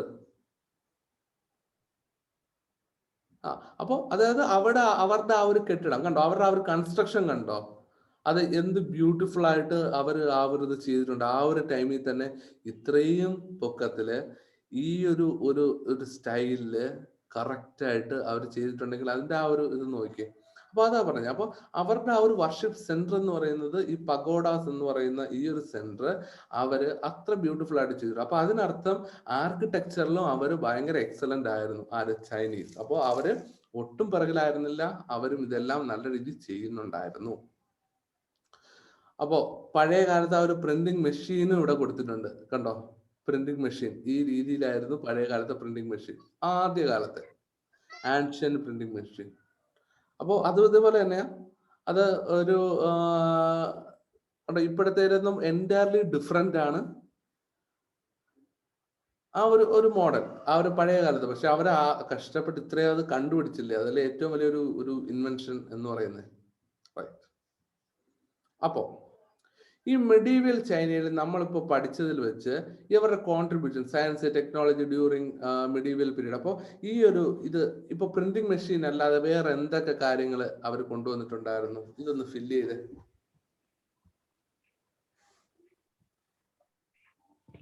Chinese pagoda. ഏതൊക്കെയാ? Chinese pagoda, gun powder, mariners compass, പിന്നെ പഗോഡാസ് റത്ത് പറഞ്ഞത്. അതായത് pagodas, gun powder and compass, ഇതായിരുന്നു അവരുടെ മേജർ ഇൻവെൻഷൻസ്. അപ്പൊ പഗോഡാസ് എന്ന് പറയുമ്പോൾ ആർക്കിടെക്ചർ, കോമ്പസ് എന്ന് പറയുമ്പോൾ ആ ഒരു ടെക്നോളജി, ഗൺ പൗഡർ എന്ന് പറയുമ്പോഴും ഒരു സയൻസ് ഇത് പറയാൻ പറ്റും. അതുപോലെ തന്നെ ആർട്ടില് പഗോഡ, പിന്നെ അടുത്ത പ്രിന്റിംഗ് മെഷീൻ, ആർട്ടിൽ പ്രിന്റിംഗ് മെഷീൻ അവർ കണ്ടുപിടിച്ചു, ടെക്നോളജി, സയൻസ് എല്ലാം. അപ്പൊ ഇത്തരം കാര്യങ്ങളെല്ലാം ആ ഒരു പ്രോപ്പർ ഇൻവെൻഷൻസിന്റെ കാര്യത്തിൽ വരുമ്പോൾ ചൈനീസ് ഭയങ്കര മുന്നിലാണ്. ഇപ്പോഴും അത് തന്നെയല്ലേ നമ്മൾ പറയത്തില്ലേ, എല്ലാം ചൈനീസ് സാധനം നമുക്ക് കിട്ടും. നമുക്ക് ഡ്യൂപ്ലിക്കേറ്റ് സാധനം വേണമെങ്കിൽ ഇപ്പോൾ അവരൊരു ഐഫോൺ ഇറക്കിയാലും അതിന്റെ ഡ്യൂപ്ലിക്കേറ്റ് സാധനം വേണമെങ്കിൽ അടുത്ത ദിവസം ചൈനയിൽ ഇറങ്ങും. കാര്യം അത്രയ്ക്ക് അവർ ഫാസ്റ്റ് ആണ് അവരുടെ ആ ഒരു സിസ്റ്റവും കാര്യങ്ങളും എല്ലാം. അവര് ഈ സ്ഥലങ്ങളൊക്കെ നിരത്തിയല്ല ചെയ്യുന്ന, ഉള്ള സ്ഥലത്താണ് അവര് ബിൽഡിങ്സ് ഒക്കെ നിർമ്മിക്കുന്നത്. അതെ അതെ അതെ, അവരുടെ ഉള്ള സ്ഥലം അവരുടെ ഒരു ടെക്നോളജിയാണ് കേട്ടോ. അവരിപ്പോ 10 ദിവസം കണ്ടുവേണമെങ്കിൽ 10 നില കെട്ടിടം അവർ ചെയ്തു തീർക്കും. അതാണ് അവരുടെ ആ ഒരു കഴിവെന്ന് പറയുന്നത്.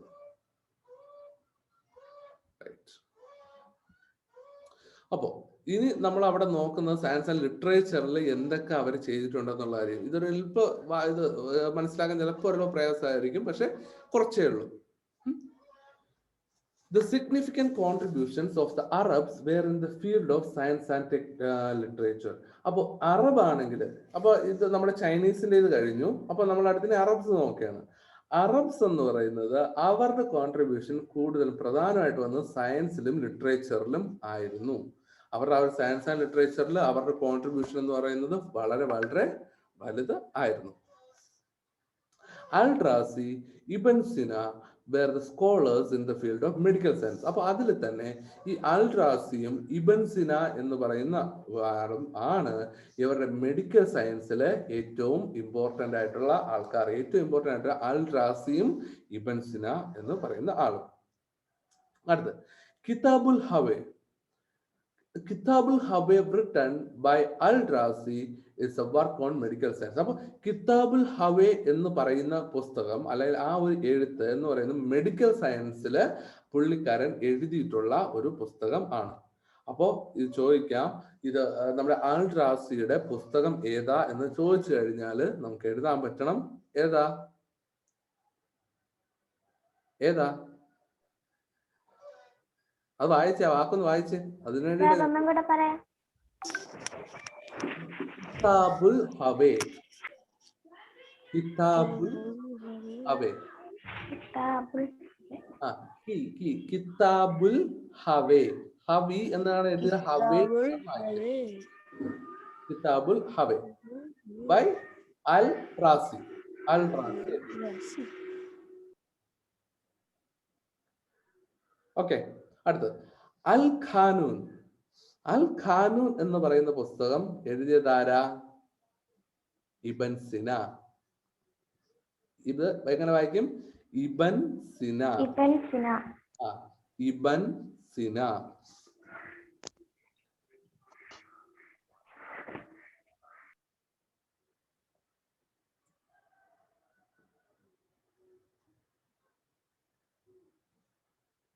മനസ്സിലായോ? ഇബൻ സിന അത് എഴുതി. അൽ ഖാനൂൻ വർക്ക് ഓഫ് ഇബൻ സിന.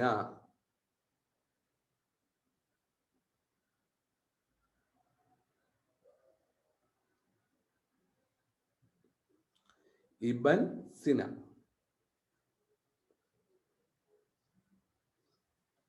ഓക്കെ, അത് മനസ്സിലായോ? അപ്പോ ഈ ബുക്കുകളുടെയൊക്കെ പേര് നമ്മൾ പഠിക്കും. ഇതൊക്കെയാണ് ഇതിൽ ഓൺവേർഡ് ആയിട്ട് ചോദിക്കുമ്പോൾ നമുക്ക് ഇതൊക്കെ എഴുതേണ്ടത്. അപ്പൊ ഈ പേരുകളൊക്കെ മറക്കരുത്. അടുത്ത്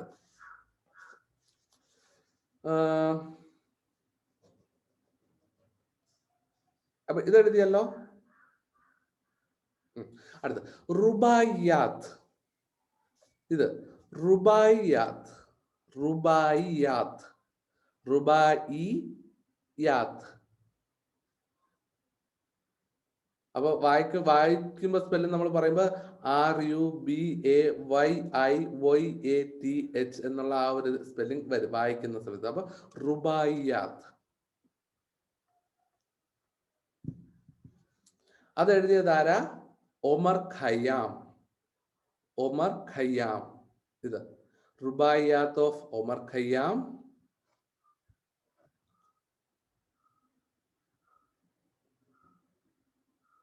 And ഷാഹ്നാമ.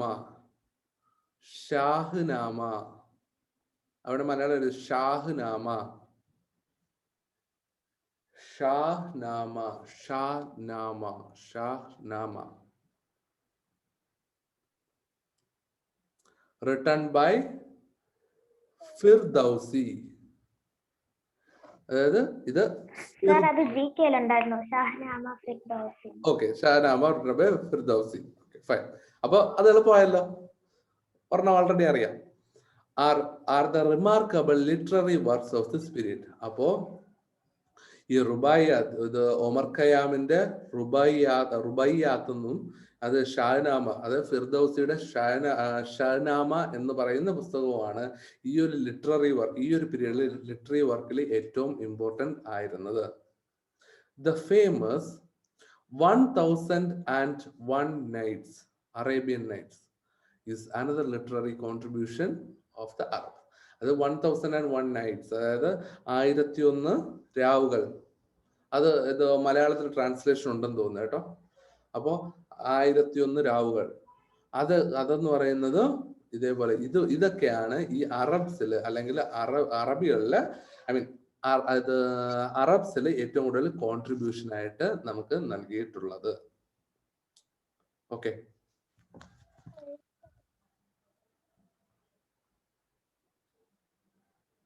ഓക്കെ ആണോ അത്?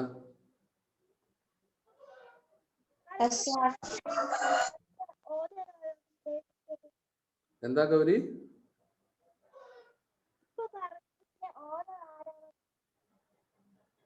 കേട്ടില്ല, ഉറച്ചു പറഞ്ഞേ. ആരാണ് എഴുതിയതെന്ന് 1001 night? അത് ആരാ എഴുതിയെന്നുള്ള കാര്യം നോക്കണം കേട്ടോ. അത് നോക്കണം, ഞാൻ നോക്കിയിട്ട് പറഞ്ഞുതരാം.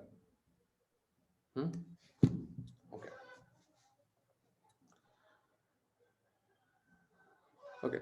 The Arabs acquired the knowledge on science and technology that originated in ancient India. അപ്പോൾ ഈ അറബ്സ് ആണെങ്കിൽ നമ്മൾ പ്രത്യേകിച്ച് നമ്മുടെ ആർട്ട് ആൻഡ് കൾച്ചർ ഒക്കെ ഇത് നോക്കുമ്പോൾ ഇന്ത്യ ഇസ്ലാമിക് കൾച്ചർ ഇത് ആർക്കിടെക്ചറും എല്ലാം നമ്മൾ ഇവിടെ വന്ന സമയത്ത് അപ്പോൾ ഉറപ്പായിട്ടും ഇന്ത്യയിൽ നിന്നും കുറെ കാര്യങ്ങൾ അവർ അങ്ങോട്ട് കൊണ്ടുപോയിട്ടുണ്ടാവണം. അപ്പോൾ അതുപോലെ തന്നെ ഇന്ത്യയിൽ നിന്ന് ഫോം ചെയ്ത പല കാര്യങ്ങളും അവരും അങ്ങോട്ട് അക്വയർ ചെയ്തു. അക്വയർ മീൻസ് അവരും അങ്ങോട്ട് കടമെടുത്തു. ദേ പ്രൊപ്പഗേറ്റഡ് ഇറ്റ് ഇൻ യൂറോപ്പ്. അപ്പൊ എന്നിട്ട് ഇതിനെ അവര് യൂറോപ്പിലും അവര് സ്പ്രെഡ് ചെയ്തു. അതായത് അങ്ങനെ യൂറോപ്പിൽ നിന്ന് ഓരോ കാര്യങ്ങൾ മനസ്സിലാക്കി ഇന്ത്യയിൽ നിന്ന് എടുത്തത് യൂറോപ്പിൽ കൊടുത്തു, യൂറോപ്പിൽ നിന്ന് ഇങ്ങോട്ട് എടുത്തു. അപ്പോൾ ഈ ഒരു കൾച്ചറൽ എക്സ്ചേഞ്ച് ആണ് അവിടെ പറയുന്നത്, കൾച്ചറൽ എക്സ്ചേഞ്ച്.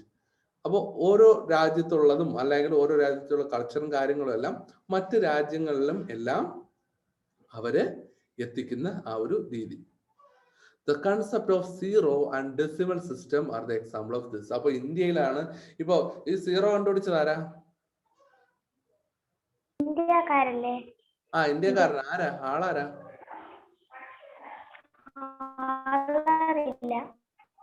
ആർക്കെങ്കിലും അറിയാവോ?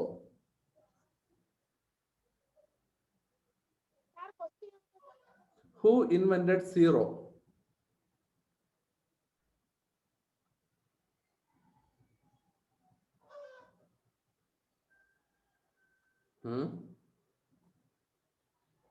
ഓക്കെ, നിങ്ങൾ കണ്ടുപിടിച്ചോ ആരാ സീറോ കണ്ടുപിടിച്ചത്? ആൻഡ് ഡെസിമൽ സിസ്റ്റം, ഇത് രണ്ടും ആരാ കണ്ടുപിടിച്ചെന്നുള്ളതായിരുന്നു നിങ്ങൾക്ക് ഹോംവർക്ക്. ആരാ കണ്ടുപിടിച്ചത്? ജസ്റ്റ് കണ്ടുപിടിച്ചാൽ മതി, നോക്കിയാൽ മതി, കിട്ടും. The concepts of zero and the decimal system are examples of this. ഇവ അതായത് ആരാ കണ്ടുപിടിച്ചെന്ന് വെച്ച് കഴിഞ്ഞാൽ എവിടെ നിന്ന് കിട്ടി. ഇപ്പൊ ഇന്ത്യയിലാണ്, ഇന്ത്യയിൽ തന്നെ എവിടെ നിന്ന് എങ്ങനെ കിട്ടി എന്നുള്ള കാര്യം അത് നിങ്ങൾക്ക് ഒരു വർക്കായിട്ട് കിടക്കട്ടെ. ജസ്റ്റ് ഒന്ന് നോക്കി നോക്കാം. ഓക്കെ, ഇനി സീറോ കണ്ടുപിടിച്ചായിരുന്നു നോക്കിയാൽ മതിയോ? സീറോ കണ്ടുപിടിച്ചായിരുന്നു നോക്കിയാൽ മതിയോ? മതി. സീറോയും അതുപോലെ തന്നെ ഡെസിമൽ. കേട്ടില്ല? ആര്യഭട്ട. ഒരു ദിവസം എടുക്ക്, എന്നിട്ട് എല്ലാരും ഒന്ന് നോക്കട്ടെ. എല്ലാരും നോക്കിയതിനു ശേഷം അടുത്ത ക്ലാസ്സിൽ ഇത് ഞാൻ ചോദിക്കും, ഇത് ആരാ കണ്ടുപിടിച്ചത് എന്നുള്ള. അതായത് സീറോയും അതെ, ഡെസിമൽ സിസ്റ്റം അതെ, ആര് എവിടെ നിന്ന് എങ്ങനെ എന്നുള്ള കാര്യം ജസ്റ്റ് ഒന്ന് റിസർച്ച് ചെയ്ത് നോക്ക്. എന്നിട്ട് നമുക്ക് ഡിസ്കസ് ചെയ്യാം കേട്ടോ ഷാനു? Okay sir.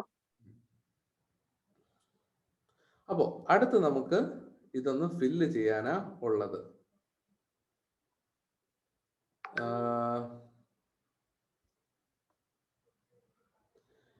ഓക്കെ, ഇതൊക്കെ ആരാ എഴുതിയെന്നുള്ള കാര്യം നമുക്കറിയാമല്ലോ.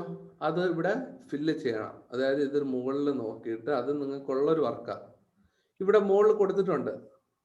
ഇതപ്പോ എന്താ ഗൗരി?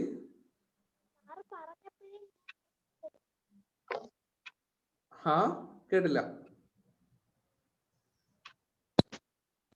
ഞാൻ അത് എഴുതി. ഓക്കെ, വെരി ഗുഡ്, അത് മതി.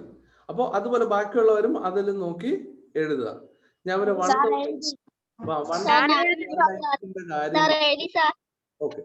Very good. അപ്പൊ 1001 കാര്യം മാത്രം ഞാൻ നോക്കിയിട്ട് ഓതർ ആരാണെന്ന് നോക്കിയിട്ട് ഞാൻ പറഞ്ഞുതരാം. അതെനിക്ക് ജസ്റ്റ് വായിച്ചത്, പക്ഷെ എനിക്ക് അതൊരു ഓർമ്മ കിട്ടുന്നില്ല. അപ്പൊ അത് ഞാൻ നോക്കിയതിന് ശേഷം ഞാൻ പറഞ്ഞുതരാം കേട്ടോ.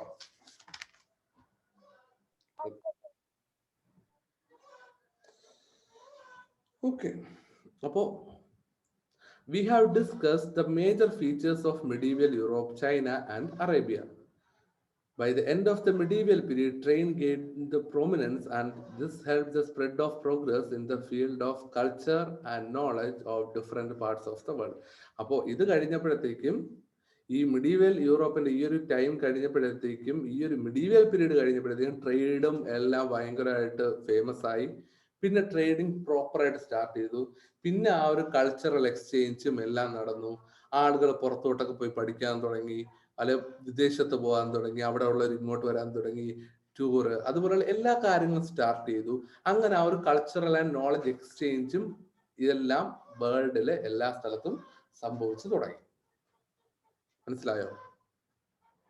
അപ്പോ ഈ ഒരു ഇത് കണ്ടോ, ഡയഗ്രം കണ്ടോ? ഈ ഡയഗ്രം ആണ് ആദ്യം ഞാൻ നിങ്ങൾക്ക് എക്സ്പ്ലെയിൻ ചെയ്ത് തന്നത്, നമ്മൾ എന്തൊക്കെയാ പഠിക്കാൻ പോകുന്നത് എന്നുള്ള കാര്യം. മിഡീവിയൽ യൂറോപ്പില് ഫീച്ചേഴ്സ് ഓഫ് ഫ്യൂഡലിസം പഠിച്ചു, സിറ്റീസ് പഠിച്ചു.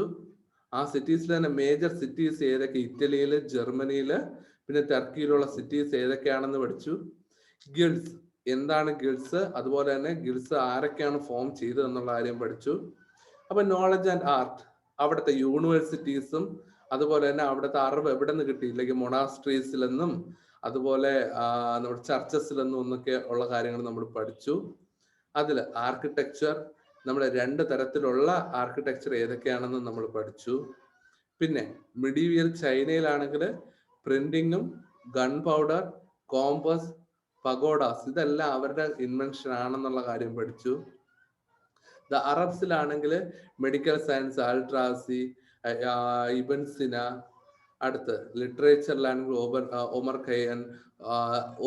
ഒമർ ഖയ്യാം, ഫിർദൌസി, ഇതെല്ലാം തന്നെ നമ്മൾ പഠിച്ചു. ഇതെല്ലാം ഓക്കെ ആണല്ലോ? അപ്പൊ ഇത്രയാണ്. അപ്പൊ ഇതാണ് ഇതിന്റെ ഒരു സമ്മറി എന്ന് പറയുന്നത്, ഈ ഒരു ചാർട്ട് എന്ന് പറയുന്നത്. ഇതാണ് ഇതിൽ ഏറ്റവും ഇമ്പോർട്ടന്റ് ആയിട്ടുള്ള കാര്യങ്ങൾ. നമ്മൾക്ക് അപ്പോ ഇത് അതിൻ്റെതായ രീതിയിൽ നോക്കാം എന്നുള്ളതേ ഉള്ളൂ. അതായത് കൂടുതലും ഞാനിതിൽ വൺ വേർഡും അതിലെ മെയിൻ പോയിന്റ്സും ആയിട്ടുള്ള കാര്യങ്ങൾ ഞാൻ നാളെ എഴുതിയതിനു ശേഷം ഞാൻ അയച്ചു തരാം കേട്ടോ. അപ്പൊ ഇത് തന്നെയാണ് ഈ ഒരു ചാപ്റ്റർ. എന്തായാലും സമ്മറി കൂടെ നമുക്ക് ജസ്റ്റ് ഒന്ന് നോക്കാം, അതാകുമ്പോൾ ഈ ചാപ്റ്റർ തീർന്നു. Feudalism is a socio-economic and political system that evolved in medieval India. അപ്പോൾ ഫ്യൂഡലിസം എന്താണെന്നുള്ളത് നമ്മൾ പഠിച്ചു. ആ ഒരു സിസ്റ്റം, കിങ്, ലോർഡ്, പിന്നെ അടുത്ത ഫാർമേഴ്സും ഇതും എല്ലാം നമ്മൾ അതിൽ നോക്കി. The king occupied the highest stratum of the feudal social hierarchy, while the farmers populated in lower stratum. അതായത് ആ ഒരു ഹയറാർക്കിയിൽ ഏറ്റവും മുകളിൽ നിൽക്കുന്ന കിങ്ങും ഏറ്റവും താഴെ നിൽക്കുന്നത് ഫാർമേഴ്സും.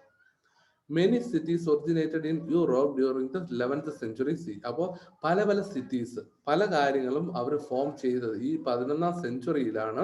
ഈ സിറ്റീസും എല്ലാം ഫോം ചെയ്തത്, അത് പഠിച്ചു. Development of trade contributed to the emergence of new cities. അപ്പോൾ ഇങ്ങനെ നമ്മൾ പഠിച്ചു, അവിടെ പോർട്സും അതായത് തുറമുഖങ്ങളും എല്ലാം ഫോം ചെയ്തതിന് ശേഷമാണ് ഈ സിറ്റീസും കാര്യങ്ങളും എല്ലാം ഒന്ന് പ്രോപ്പറായിട്ട് സിസ്റ്റമാറ്റിക് ആയിട്ട് വന്നത്. അതിങ്ങനെ പല സ്ഥലത്തും ഈ ഒരു ടൈമിൽ പല സ്ഥലത്തും ഈ ഒരു സിറ്റി ഫോർമേഷൻ എങ്ങനെയായിരുന്നു എന്നുള്ളത് നമ്മൾ പഠിച്ചു. Guilds were association of traders and craftsman of the medieval period. അപ്പോൾ ഗിൽഡ്സ് എന്താണ് പഠിച്ചു, ആരൊക്കെ ഫോം ചെയ്തു, എന്തിനു വേണ്ടി ഫോം ചെയ്തു, നമ്മുടെ ഗിൽഡ്സ് ഹോൾ, അതൊക്കെ നമ്മൾ പറഞ്ഞായിരുന്നു. Several universities were established in medieval Europe. ആ സമയത്ത് ഇപ്പോ ജർമ്മനി, സ്പെയിൻ, ഇംഗ്ലണ്ട് അവിടെയൊക്കെ ഫോം ചെയ്ത യൂണിവേഴ്സിറ്റീസിനെ കുറിച്ച് നമ്മൾ പറഞ്ഞു. The Chinese and Arabs made a significant contribution to the world in the field of science and literature. അപ്പോൾ ലിറ്ററേച്ചറിലും സയൻസിലും ഈ ചൈനീസും അറബ്സും ആ വലിയൊരു കോൺട്രിബ്യൂഷൻ ആണ് നടത്തിയത് എന്നുള്ള കാര്യവും നമ്മൾ പഠിച്ചു. അപ്പോൾ ഇത്രയാണ് ഈ ഒരു ചാപ്റ്റർ എന്ന് പറയുന്നത്. Okay.